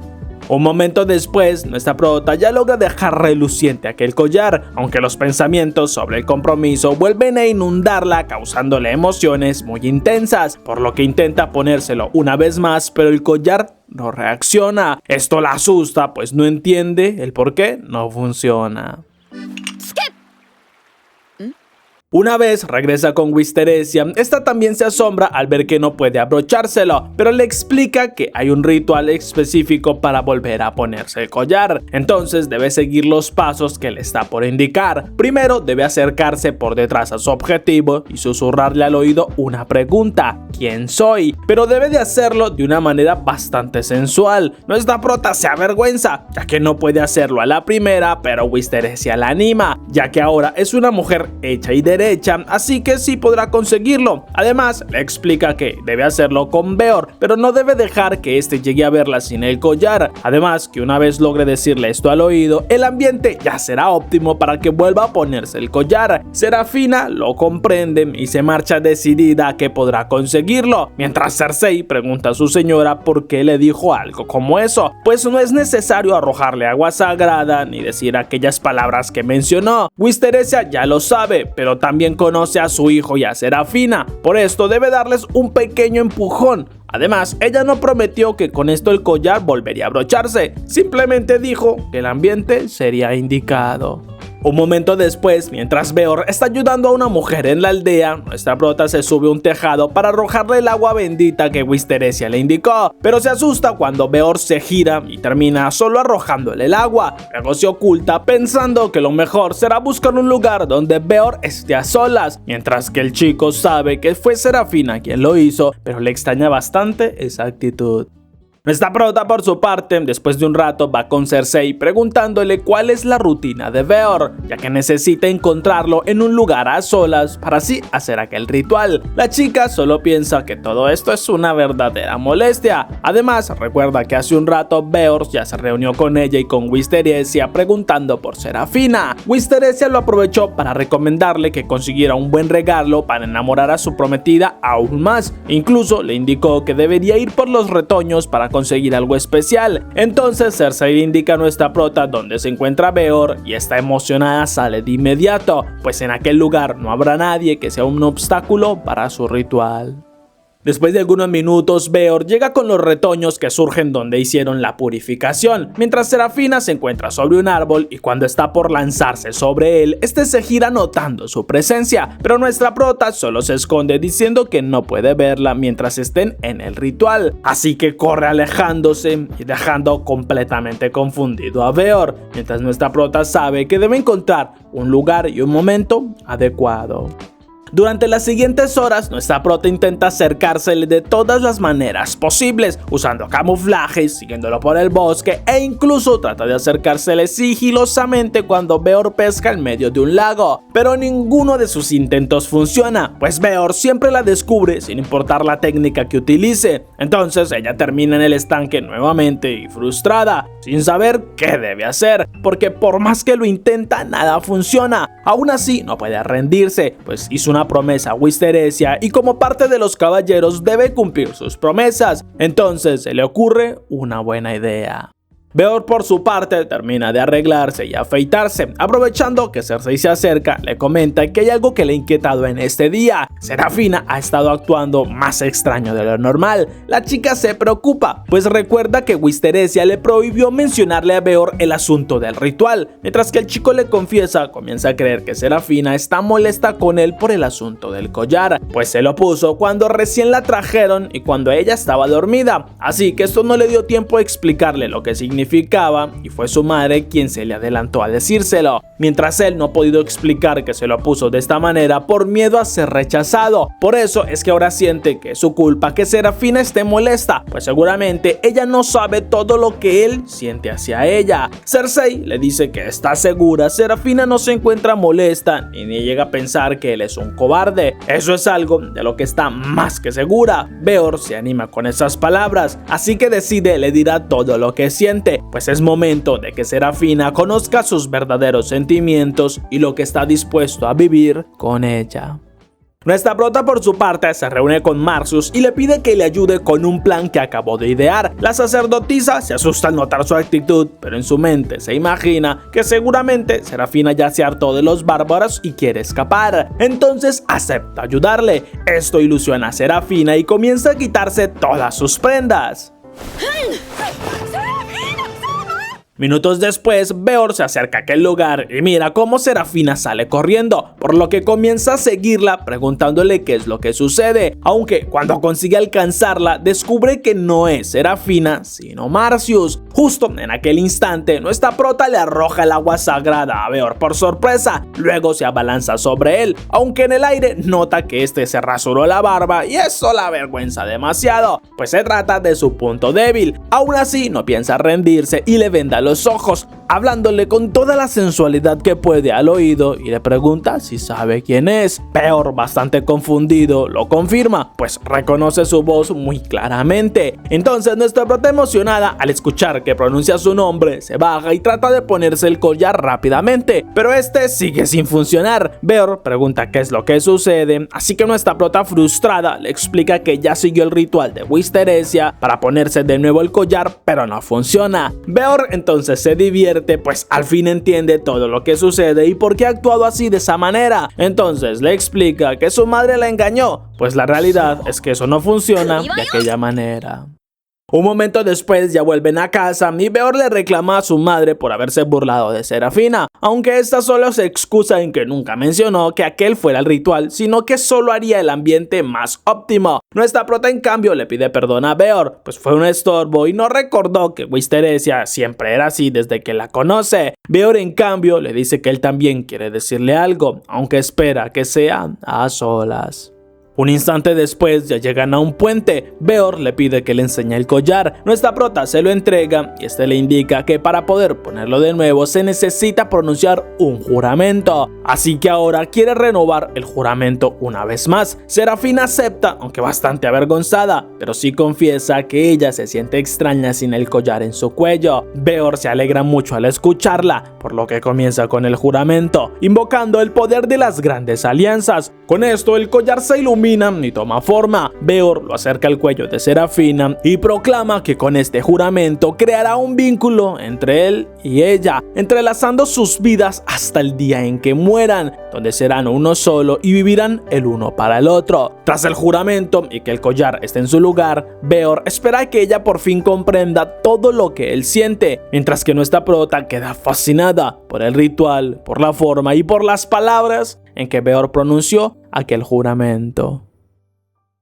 Tras varios días, Marcius nota que nuestra prota disfruta mucho de las actividades en la aldea y está adaptándose demasiado bien, así que aprovecha un momento a solas para preguntarle si no se encuentra muy cómoda con los bárbaros, pues incluso aceptó con mucha facilidad el collar que Beor le dio. Esto la confunde, pues se supone que volvería a Ildóren. Nuestra prota se asusta por la confrontación, así que responde titubeando que en realidad lo hace solo en búsqueda de su felicidad, pero no es que no recuerde sus objetivos como noble. Marcius no está segura, pues por lo que ha visto parece estar muy indecisa. Nuestra prota termina confirmándolo. Después de todo lo que dijo Wisteresia, no sabe qué es la felicidad y al pensar simplemente se queda en blanco. Marcius impacta al ver esta actitud de Serafina, ya que desde que recuerda era la imagen de un caballero ejemplar, todo por su frialdad y su amor por la nobleza. Nuestra prota responde que entiende por qué lo pensaba. Desde que recuerda, sus únicos objetivos eran servir a la nobleza y cumplir con los objetivos de la guerra. Seguramente por esto es que para todos ella era una comandante ejemplar, pero ahora puede ver que lo que en realidad sucedía es que estaba obsesionada con todo ese asunto, aunque no es que se arrepienta por todo lo que hizo en esos años, porque en ese momento eso era lo que consideraba correcto, aunque al llegar aquí como una invasora y convivir con la forma de vida que tienen estas personas, se ha percatado de que las cosas son muy diferentes. Incluso aquí no la tratan como alguien peligrosa. Marcius le dice que lo que siente se llama culpa y no puede creer que esté dispuesta a abandonar a su patria por solo un sentimiento de culpa. Serafina lo sabe, pero a pesar de todo su esfuerzo en aquellos años de guerra, solo perdió hombres y no sabe si sea correcto regresar a aquellas tierras áridas, aunque la culpa de lo que hizo no la deja en paz. En ese momento Cersei llega comentando que no le agrada lo que escucha, pero es irónico que esté dudando cuando tiene en su cuello un collar de compromiso que se lo puede quitar con solo pensarlo, aunque le pide que no le dé tantas vueltas a aquel asunto y lo mejor es que vayan a comer, mientras Beor solo piensa en todo lo que acabó de escuchar.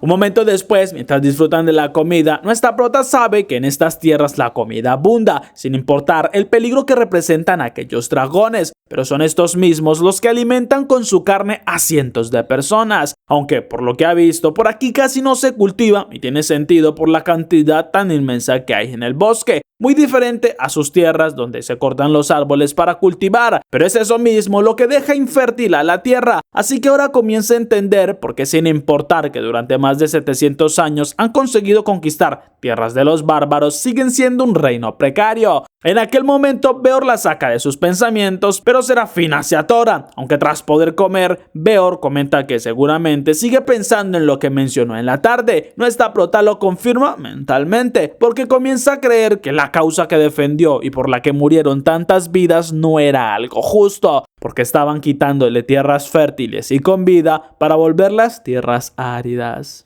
Unos minutos después salen a conversar al exterior. Serafina confiesa que está en una encrucijada donde no sabe qué elegir, si volver con su gente y camaradas por el bien de su reino o buscar su propia felicidad. Beor le propone que para encontrar la respuesta use su imaginación. Esa propuesta sorprende a nuestra prota, pero Beor le explica que es una buena idea, porque él personalmente lo hace muy constantemente, siguiendo el consejo de los Tefiu, de que los anhelos suficientemente fuertes se pueden hacer realidad. Nuestra prota sigue su consejo, deja que su mente se empiece a imaginar aquellos escenarios y donde puede que regrese al reino triunfante y con métodos para conseguir que las personas dejen de pasar hambre. Eso sería un gran logro, pero sabe que si vuelve seguramente será destinada a vivir en un castillo como el resto de la nobleza y no tendría libertad, una vida que seguramente sería muy triste. Luego está la opción de abandonar esa antigua vida y quedarse aquí con Beor. Esto no le parece tan mal, pues es un gran guerrero y no la trata para nada mal. Además, puede que lleguen a tener un hijo y formar una familia de la cual se sienta muy orgullosa, aunque se sorprende al estar imaginándose ese tipo de cosas, pues formar una familia ya es algo muy comprometedor. Mientras Beor sonríe aliviado, confiesa que esperaba mucho más rechazo de su parte, aunque al ver que ella no sabe qué decidir, significa que lo que siente hacia él se encuentra a la par de su vida anterior. Esto es emocionante porque significa que no ha sido en vano todo lo que ha hecho, pero la respuesta que ella busca solo puede encontrarla en sí misma, por lo que lo único que le aconseja es que tenga una perspectiva más amplia de toda la situación. Por esto, lo más indicado sería que hicieran un viaje.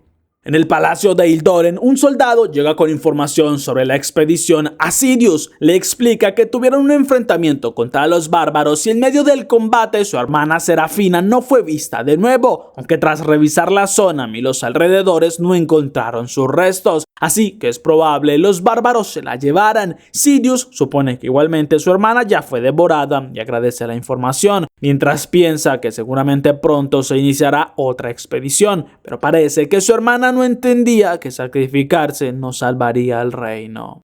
Mientras tanto, nuestra prota se pregunta a dónde será el viaje que Beor le mencionó. Puede que conozca la ciudad subterránea de los enanos o incluso la capital elegante de los elfos, pero al estar tan sumida en sus pensamientos no se percata de que Beor llega a su lado y se ríe de sus imaginaciones, aunque este comenta que sí podrían ir a la aldea de los enanos, la cual es muy similar a lo que se imagina con construcciones subterráneas, además que tienen aguas termales. Serafina no sabe qué es esto y Beor se sorprende, pero imagina que ella, proviniendo de las llanuras, no lo conoce. Entonces le explica que se trata de pozos de agua caliente totalmente naturales, pues según los enanos el agua sale con esa temperatura desde el suelo. Nuestra prota queda en shock. Los baños calientes es algo que solo los ricos pueden darse y no puede creer que en serio haya un lugar en donde el agua sea así todo el tiempo. Además, es en la tierra de los enanos donde también abunda el mithrilo. Eso divierte a Beor por su asombro, mientras Cersei comenta que ella también se llegó a asombrar al saber de las aguas termales. Marcius comenta que ella nunca las ha visto porque solo se bañaba en ríos fríos de invierno, mientras Cersei lo logra entender porque en las tierras que ellos han conquistado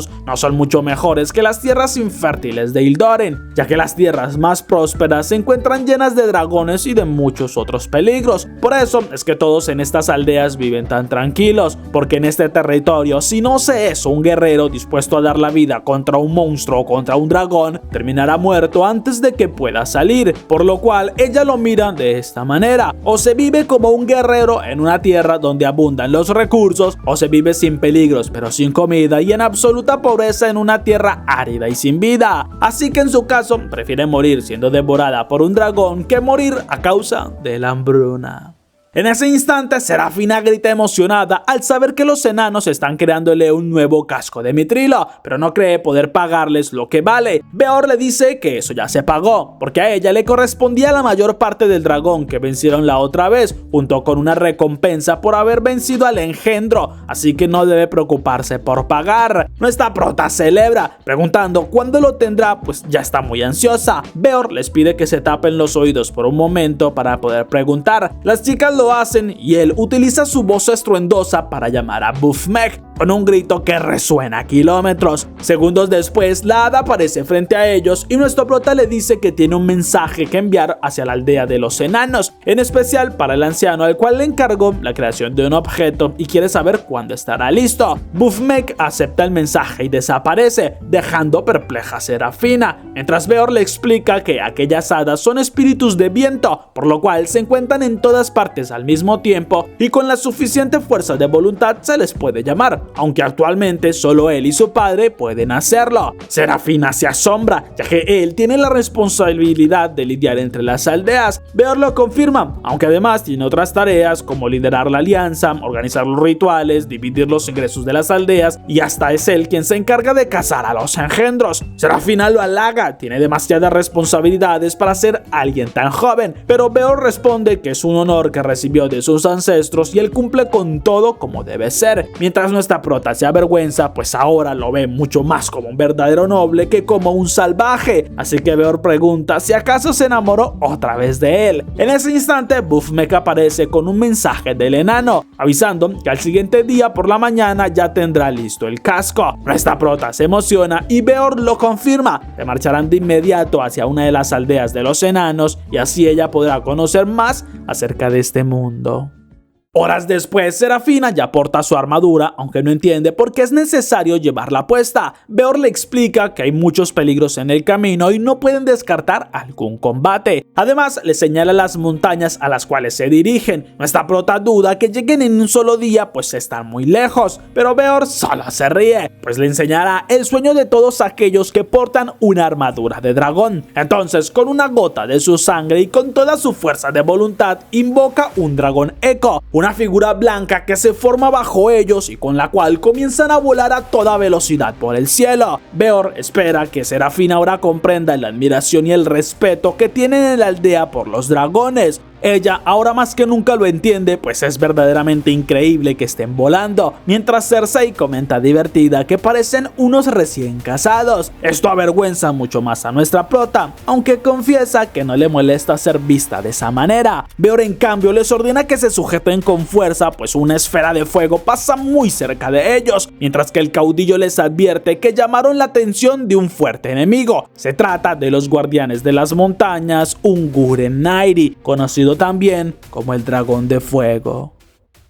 Mientras vuelan, Beor les dice, bastante preocupado, que este dragón es mucho más peligroso que el que vencieron en el bosque, porque no se encuentra herido y además escupe fuego, por lo cual están en desventaja ya que no tienen más guerreros. Incluso en un combate es casi seguro que tanto Cersei como Marcius morirían. Serafina pregunta si no hay una posibilidad de que el dragón que vuelan también escupa fuego, pero Beor lo niega. Este dragón solo encarna la voluntad de volar y la única opción real que tienen ahora es huir, pues no hay forma de enfrentarlo desde el suelo sin armas, así que se mueven a gran velocidad por el cielo y en medio de su escape escuchan unas armas que disparan en contra de aquel dragón. Esto sorprende a nuestra prota, mientras Beor nota a los enanos con armas antidragones y les ordena a las chicas que se sujeten, pues aterrizarán de emergencia.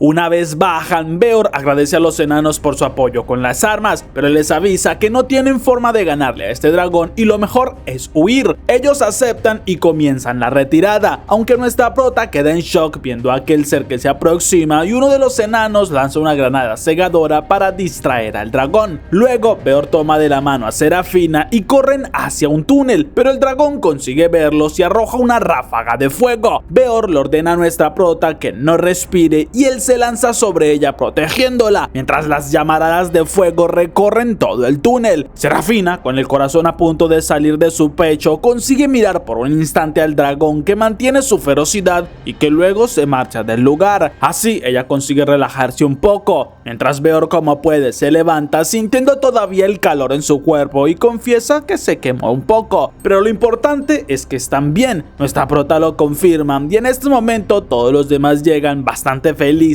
pues no les sucedió nada grave. Un momento después, mientras caminan por el túnel, Beor comenta con los enanos que es demasiado extraño ver a un dragón de esta magnitud tan cerca del bosque. Normalmente estos se mantienen en los cráteres de las montañas. Los enanos también confiesan que a ellos les asombró saber sobre la presencia de este dragón, pero ya no es necesario seguir pensando en esto y les da la bienvenida a su ciudad. Serafina y Marcius quedan sin palabras. En medio de una cueva gigantesca, enormes edificios y figuras metálicas se alzan ante ellas, estructuras creadas con precisiones milimétricas, y nuestra prota solo puede halagar la fuerza y dedicación de los enanos para excavar de esa manera tan increíble la tierra. El líder de los enanos se siente demasiado halagado y se presenta entonces como Kimaki, pero les dice que no hay necesidad de tantas formalidades, ya que prefiere que vayan a dar una vuelta por la ciudad. Así le presentará los lugares más famosos de su tierra. Después de caminar un poco y de hablar sobre sus edificios, nuestra prota comienza a sentir un olor particular que le recuerda mucho al azufre y al de la pólvora de las armas. Kimaki les enseña entonces la cascada de las aguas termales. Nuestra prota y Marcius corren a comprobarlo, gritando de sorpresa al confirmar que el agua de aquel río efectivamente es caliente. Algo realmente increíble porque solo habían escuchado los rumores de algo así, mientras Kimaki les dice que esta agua es demasiado caliente. Por eso tienen unos baños especiales donde enfrían un poco el agua y la hacen apta para poder bañarse. Así que junto a las chicas comienzan a avanzar, mientras Beor les dice que ya luego se verán, pues él no entiende por qué, pero la raza de los enanos tiene una tradición extraña de bañarse en lugares separados, mientras que para Serafina esto es lo más normal del mundo, y en cambio Cersei se burla, pues parece que ella sí quería bañarse junto a Beor. Golosa. Una vez entran en los baños, Cersei y Marcius comienzan a quitarle la armadura a nuestra prota para que pueda entrar más cómoda, mientras observan y comentan también que todo aquí es de metal. Kimaki les explica que la madera del exterior es muy difícil de trabajar y de ingresar hasta estos lugares. Por esto, aprovechando que tienen materiales metálicos de sobra, fabrican todos estos objetos, pero nuestra prota nota que Kimaki la observa de una manera muy lasciva mientras le quitan su armadura, y esto la avergüenza porque no cree que sea correcto que un chico la mire así. Kimaki se asombra por el comentario y entonces se quita su casco, diciendo que en realidad es una mujer, solo que la máscara cambia un poco su voz. Incluso les enseña la mejor prueba de que sí es mujer, y nuestra prota queda en shock porque siempre se imaginó que las mujeres de esta raza tendrían barba, pero Kimaki se ríe, pues esto debe ser una leyenda que se esparció debido a que siempre utilizan pañuelos para protegerse del aire. Aún así, nuestra prota no entiende por qué la observaba de esta manera celda tan extraña. Kimaki le confiesa que no la miraba específicamente a ella sino a su armadura, ya que avergonzada pregunta si podría desmontarla y darle un mantenimiento. Nuestra prota lo acepta, hasta promete pagarle, pero la chica se niega a que le pague. Explica que aquí todos son esclavos de sus pasiones, ya que hacen lo que alimente su curiosidad y es algo que les gusta. En el caso de ella, le fascina las armaduras y todo lo que tenga que ver con el combate. Por esto no puede perder la oportunidad de tocar aquellas piezas de metal tan perfectas. Serafina termina aceptándolo porque ella ha sido muy amable, pero entonces los tres enanos de antes entran emocionados y se llevan la armadura para examinarla y darle un buen mantenimiento, lo que deja en shock a nuestra prota, pues no se imaginó que ellos estuvieran tan cerca. Una vez salen de los cambiadores, Serafina observa la gran piscina frente a ellos. Esto es realmente increíble porque nunca creyó ver algo tan maravilloso. Marcius comenta que el agua incluso se ve un poco turbia, pero Kimaki les explica que esto se debe al azufre que tiene, aunque es en pocas cantidades y sirve como exfoliante de la piel. También sirve para cerrar heridas e incluso recuperar fuerzas. Serafina queda todavía más asombrada. Entonces esto es como un baño medicinal. Kimaki lo confirma, pero lo más increíble es que es completamente natural, porque esta corriente de agua lleva más de 2000 años corriendo por la roca.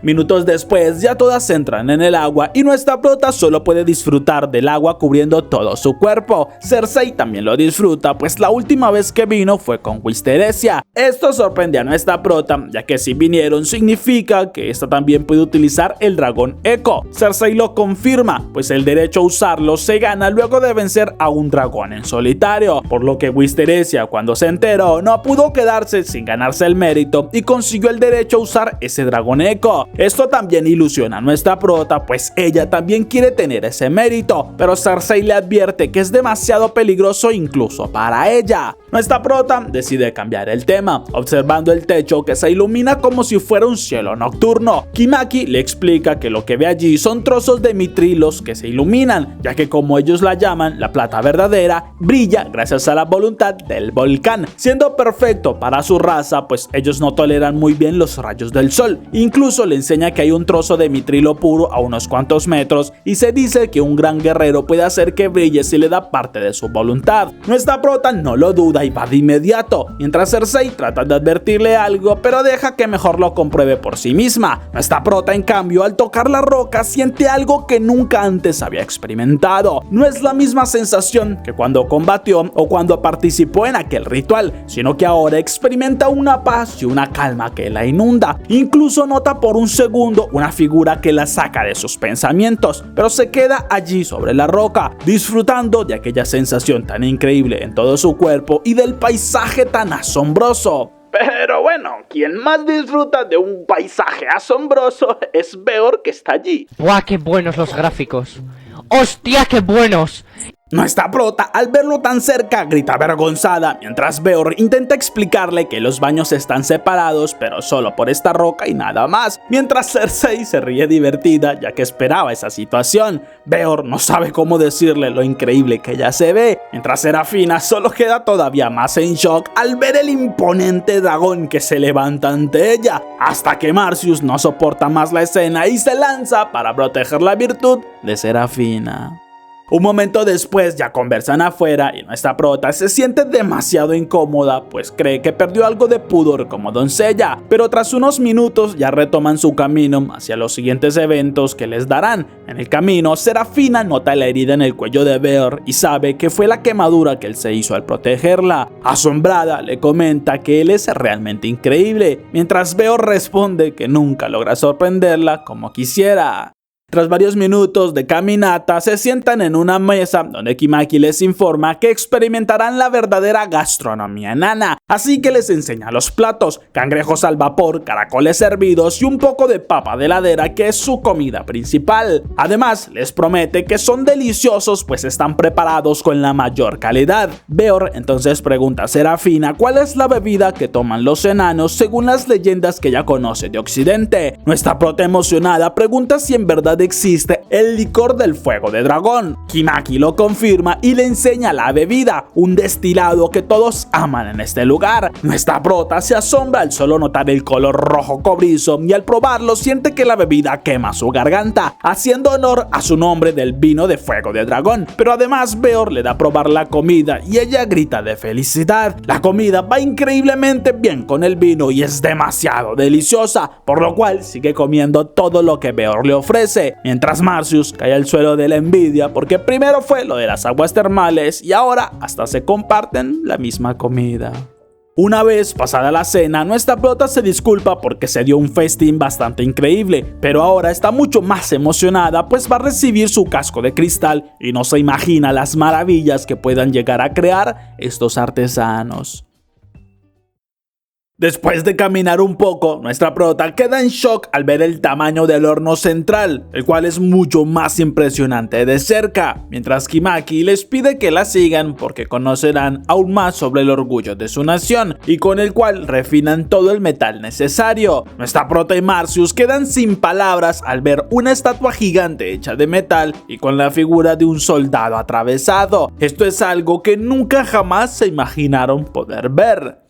Un momento más tarde, mientras caminan, Beor nota que ella está algo preocupada. Nuestra prota lo confirma porque está mucho más que impresionada por el nivel de la tecnología, pero no puede evitar pensar que con tanta fuerza armamentista de esta nación podrían acabar con cualquiera en una guerra y tomar el control de todo. Beor solo se ríe porque se nota que no conoce a los enanos, porque él sabe que la naturaleza de ellos no les permitiría hacer algo así, pero le promete que cuando ya conozca a quienes vinieron a ver, de seguro lo entenderá.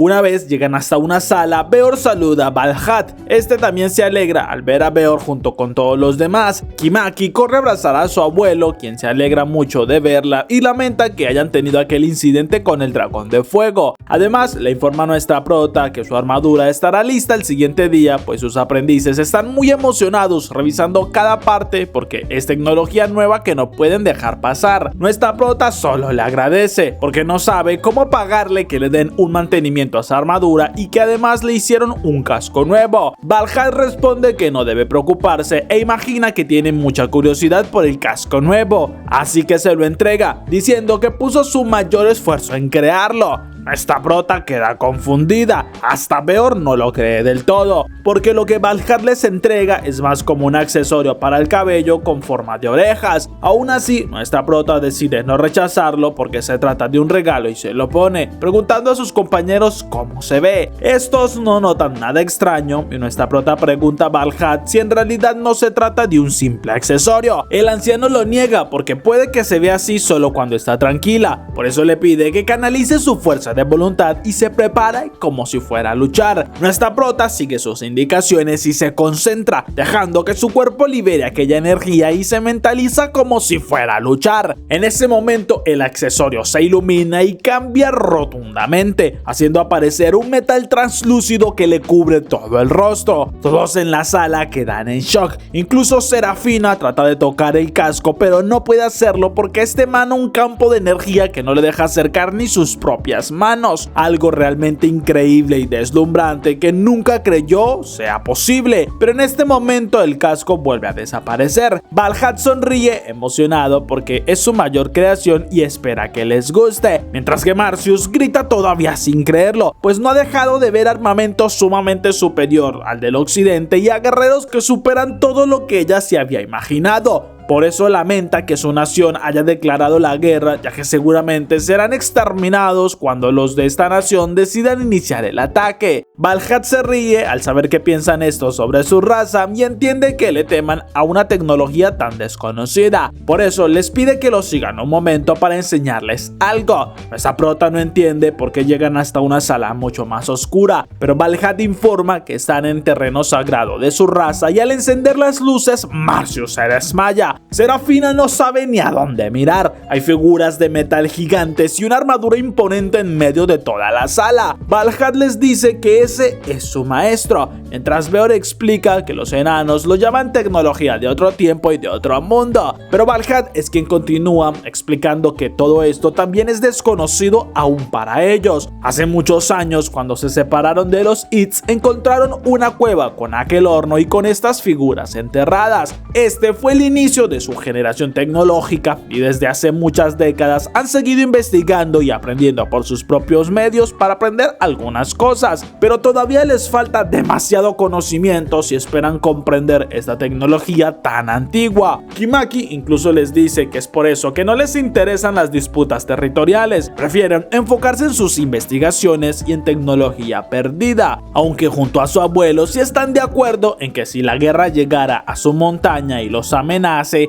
ellos no dudarían en hacer algunas pruebas de campo para recolectar todo tipo de información. Ay, por cierto, el dragón de antes sigue esperándolos con mirada de muy pocos amigos fuera de la cueva. ¡Por un demonio, lo que faltaba! Un momento después, Kimaki los lleva a ver más de cerca una de las armaduras que más le gusta. Esta puede incluso mirarlos si logran llamar su atención. Marcius nuevamente se desmaya por el miedo y nuestra prota acepta que hay demasiada fuerza de voluntad emanando de la armadura. Kimaki lo confirma, aunque ninguno de ellos sabe cómo hacer que esta armadura se mueva, y le pregunta emocionada si no quisiera quedarse unos días más para poder estudiar estas armaduras juntas, pues parecen estar diseñadas para personas como ella, y a los únicos que ha conocido con tanta fuerza de voluntad es a Serafina y a Beor. Nuestra prota le agradece la intención, pero no cree poder quedarse, porque tiene muchas más responsabilidades y puede que después sí acepte su oferta. Después de salir de allí, dejan a Marcius descansar en una cama. Nuestra prota se disculpa por todas las molestias que les ocasiona, pero Kimaki solo pregunta con curiosidad si es cierto que ella tenía un casco de cristal. Serafina lo confirma, aunque confiesa que se dañó en la lucha que tuvo con Beor, pero Kimaki comienza a preguntarle cómo hicieron para unir el cristal al metal y qué tanta transparencia tenía. Nuestra prota se disculpa, confesando que no tiene demasiado conocimiento sobre la metalurgia, aunque si quieren ir a verlo personalmente, el casco se encuentra en casa de Beor. Kimaki lo acepta emocionada y se disculpa, pues tiene que ir a hablar con los ancianos, mientras nuestra prota y las demás chicas deciden quedarse a descansar.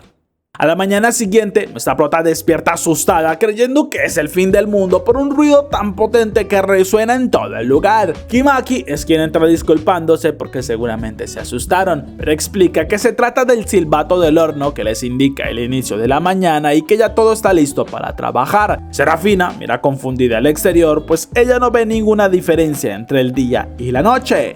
Minutos después, luego de comer, nuestra prota agradece todo lo que le han brindado en este lugar y quisiera venir nuevamente en invierno por las aguas termales, aunque Cersei supone que es por los baños compartidos. Nuestra prota se avergüenza al recordar el incidente con Beor, pero pregunta curiosa a Kimaki por qué los baños son mixtos y los vestidores sí son diferentes. La chica le dice que es por la cultura que tienen, ya que cuando se desvisten es una invitación clara a... Por esto es que los vestidores sí son privados, pero el baño es algo más común. Nuestra prota todavía sigue confundida, mientras Kimaki le dice que igualmente ahora ella los acompañará y se mudará a vivir en la aldea de Beor. Nuestra prota se sorprende, mientras Kimaki le informa que ya le otorgaron el permiso. Incluso su abuelo junto a los ancianos se lo recomendaron, pues ellos en su raza llevan siglos siguiendo los estudios, aunque no han podido avanzar mucho con aquella tecnología. Por eso es bueno que conozcan algo de tecnología del exterior, como las armaduras de Serafina. Además, ahora que le dieron un casco con la tecnología de su raza, es bueno que se encuentre cerca para poder darle mantenimientos. Por esto, Kimaki dice emocionada que los acompañará por un largo rato, pero promete no interrumpirlos en sus cuestiones privadas. Nuestra prota se avergüenza diciendo que todavía no ha hecho nada con Beor, pero Kimaki le dice que ese todavía significa que muy pronto sucederá. Justo en ese momento, un grupo de enanos llega informando que hay un problema, porque los vigilantes encontraron al dragón de fuego esperándolos a la salida. Beor sabe que no es nada común aquellos ataques de dragones y menos en las montañas de los enanos, por lo cual es más que claro que el objetivo de aquel dragón son ellos. Marcius pregunta si no existe existe una forma de ir por otro camino, pero Beor lo niega. Aquel dragón tiene una capacidad increíble para detectar su dragón eco y no le costará nada ubicarlos. Además, nuestra prota es quien habla decidida, porque si no hay forma de escapar, entonces deben enfrentarlo y ella misma quiere ser quien lo derrote. Pero Marcius la mira asustada porque sabe que Serafina solo quiere probar su casco nuevo.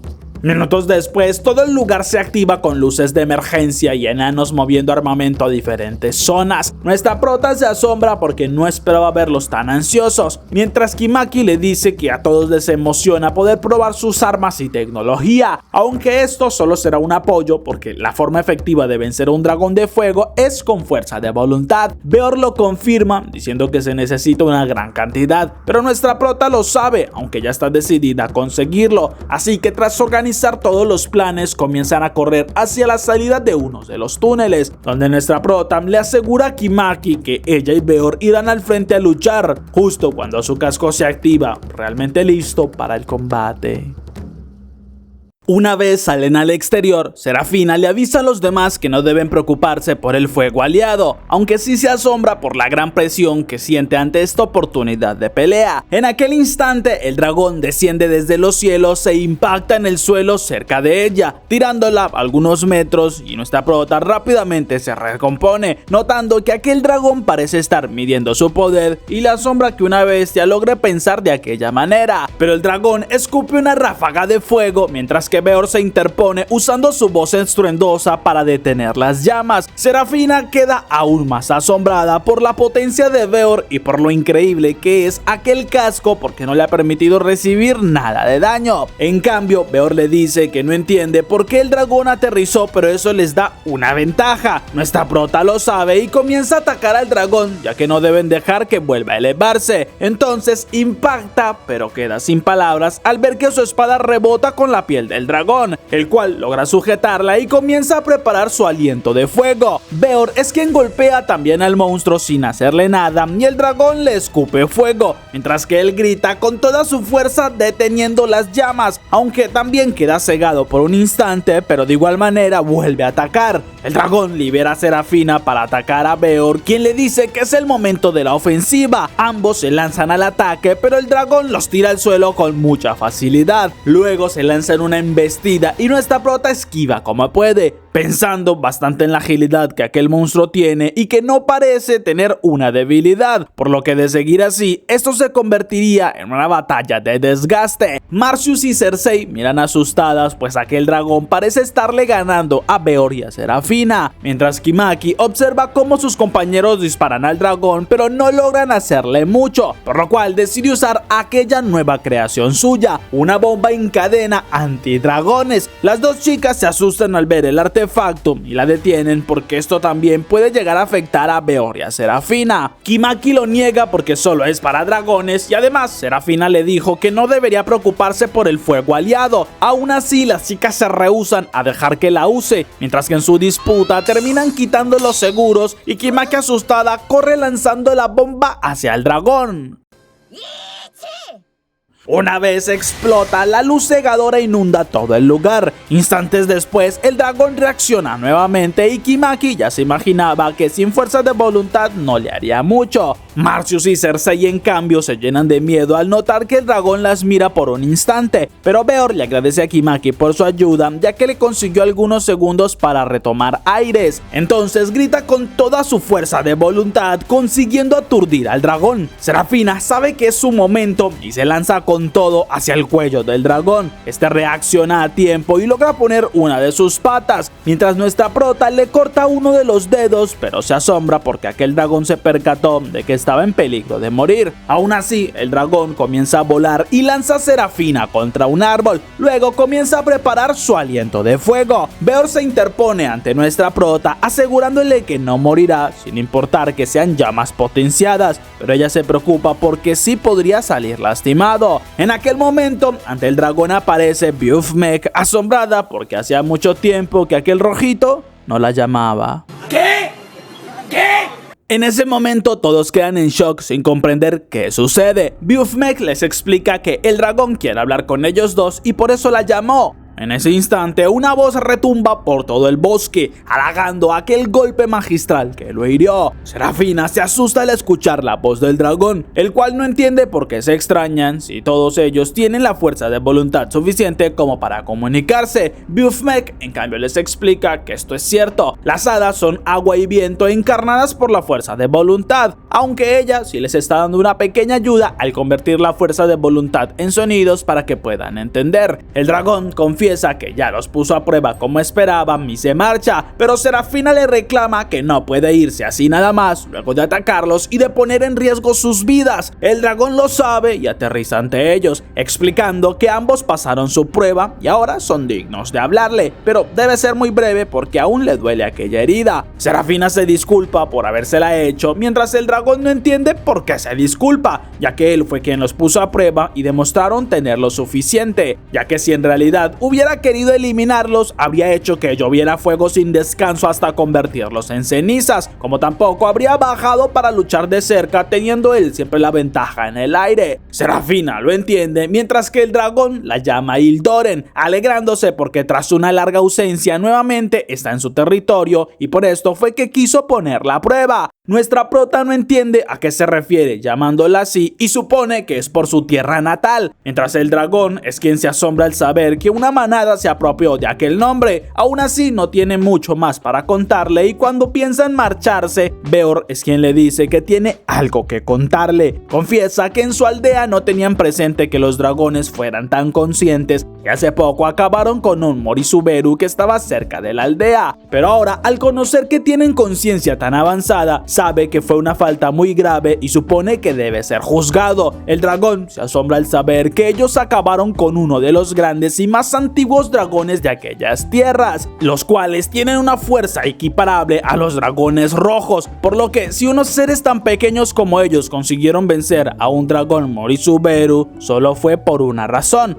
aquel dragón estaba senil. Serafina no logra procesarlo bien, pues este dragón les está diciendo que el Morisuberu estaba mal de la cabeza tras vivir tantos años. El dragón lo confirma y no entiende su desconcierto, ya que ellos, al igual que todos los demás, son seres vivos y conscientes que se abren paso gracias a la fuerza de voluntad, pero como toda vida tienen un final y mientras más pasa el tiempo, más débiles llegan a convertirse, perdiendo fuerzas y enfermando. Eso los hace susceptibles y débiles a cualquier ataque. Pero eso es algo que no se puede cambiar porque obedece a la ley natural de las cosas. Incluso no está de acuerdo con que los traten de manera diferente solo porque tienen conciencia, ya que todos los seres vivos, desde las plantas, animales o humanos, son iguales ante la ley natural y el flujo de la vida. Por eso no les debe preocupar lo que hicieron, pues confiesa que igualmente si no hubieran superado su prueba, él mismo se hubiera encargado de devorarlos para seguir con el curso natural de la vida. Pero supone que ya respondió a todas sus dudas y se marchará a su hogar para recuperarse de la herida. Incluso cree que podría ir a visitarlos un día cuando se sienta mejor. Serafina y Beor creen que no es buena idea y el dragón solo se ríe despidiéndose, esperando que cuando vuelvan a verse le presenten a un descendiente de su raza. Nuestra prota quedó impactada, pues no sabía que aquellos dragones hablaran tanto. Beor también confiesa que nunca se imaginó conversar con un dragón de fuego, aunque ambos se avergüenzan al darse cuenta que el dragón espera que los dos tengan un hijo y Beor sabe que aún no hacen nada para tenerlo. Al menos, no todavía. En aquel momento, Marcius y Cersei corren hacia ellos entre lágrimas porque creyeron que morirían. Nuestra prota le asegura que todo está bien y calma a su compañera, al tiempo que los enanos comienzan a surgir de todas partes gritando emocionados, pues nunca antes habían visto a un dragón de fuego hablar y empiezan a hacer miles de preguntas, pues no se imaginan cuánta fuerza de voluntad hay que tener para cortar a un dragón de esos y hacer que éste les hable. Pero Serafina solo sonríe porque está feliz de que nadie resultara herido. Unos minutos después, Kimaki se despide de su abuelo, el cual le da varios consejos. En especial le dice que él lleva más de 2 siglos viviendo y nunca antes vio hablar a un dragón de fuego, por lo que puede asegurarle ella vivirá cosas imposibles junto a aquellos dos, pero sabe que eso le ayudará a mejorar cada vez más y Kimaki entre lágrimas se despide de ellos, prometiendo que hará su mejor esfuerzo. Entonces va junto a Serafina informando que ya pueden marcharse. Beor es quien libera su espada con una gota de sangre para invocar al dragón Eco, comenzando su viaje de regreso surcando los cielos. Serafina mira el horizonte pensando en que lleva poco más de un mes viviendo en estas tierras, pero han sido tantas las experiencias que ya por fin sabe qué es lo que debe hacer. Por esto le habla a Beor informándole que toma una decisión. Quiere ponerle fin a la expedición con la que vino a estas tierras y enseñarle a su gente que la coexistencia es mejor que la guerra. Además, renunciará a su cargo como caballero para poder casarse con él. Beor sonríe emocionado por sus palabras, pues es lo que quería escuchar, mientras Serafina confiesa que a ella también le asombra lo mucho que ha llegado a amarlo, avergonzando mucho más a Beor, pues es una confesión bastante repentina, aunque él responde que la ama mucho más. Mientras tanto, en el reino de Ildoren, Sidious le da el informe al rey sobre los resultados de la última expedición. El rey le pide a los guardias que lo dejen un momento a solas y cuando ya no hay nadie más en la sala, reclama a Sidious porque retiró a las tropas sin conseguir el objetivo que le dio. No cree que sea necesario recordarle que esta guerra no es por la gente ni por los recursos, simplemente deben vengarse de los bárbaros que acabaron con la vida de su querida Wysteresia. Así que por ahora tendrá unos días de calma aprovechando que es temporada de cosechas, pero una vez termine la temporada debe reunir un nuevo grupo e iniciar con otra expedición de inmediato. Sidious sale del salón pensando en la obsesión que tiene el rey con aquellos bárbaros, lo que ha obligado a su familia a servirle sin objeción y ya perdió a su hermana. Por esto mismo jura que todo terminará en la siguiente expedición, pues no puede permitir que nadie más muera y él mismo se encargará de exterminar a todos los bárbaros. Y hasta aquí el resumen de hoy. ¿Qué tal les pareció este primer capítulo de la protagonista con el rey bárbaro? Déjame saber en los comentarios qué crees que pasará en el siguiente capítulo. Le mando un saludo a todos por apoyar mis videos y como siempre nos vemos en el próximo resumen.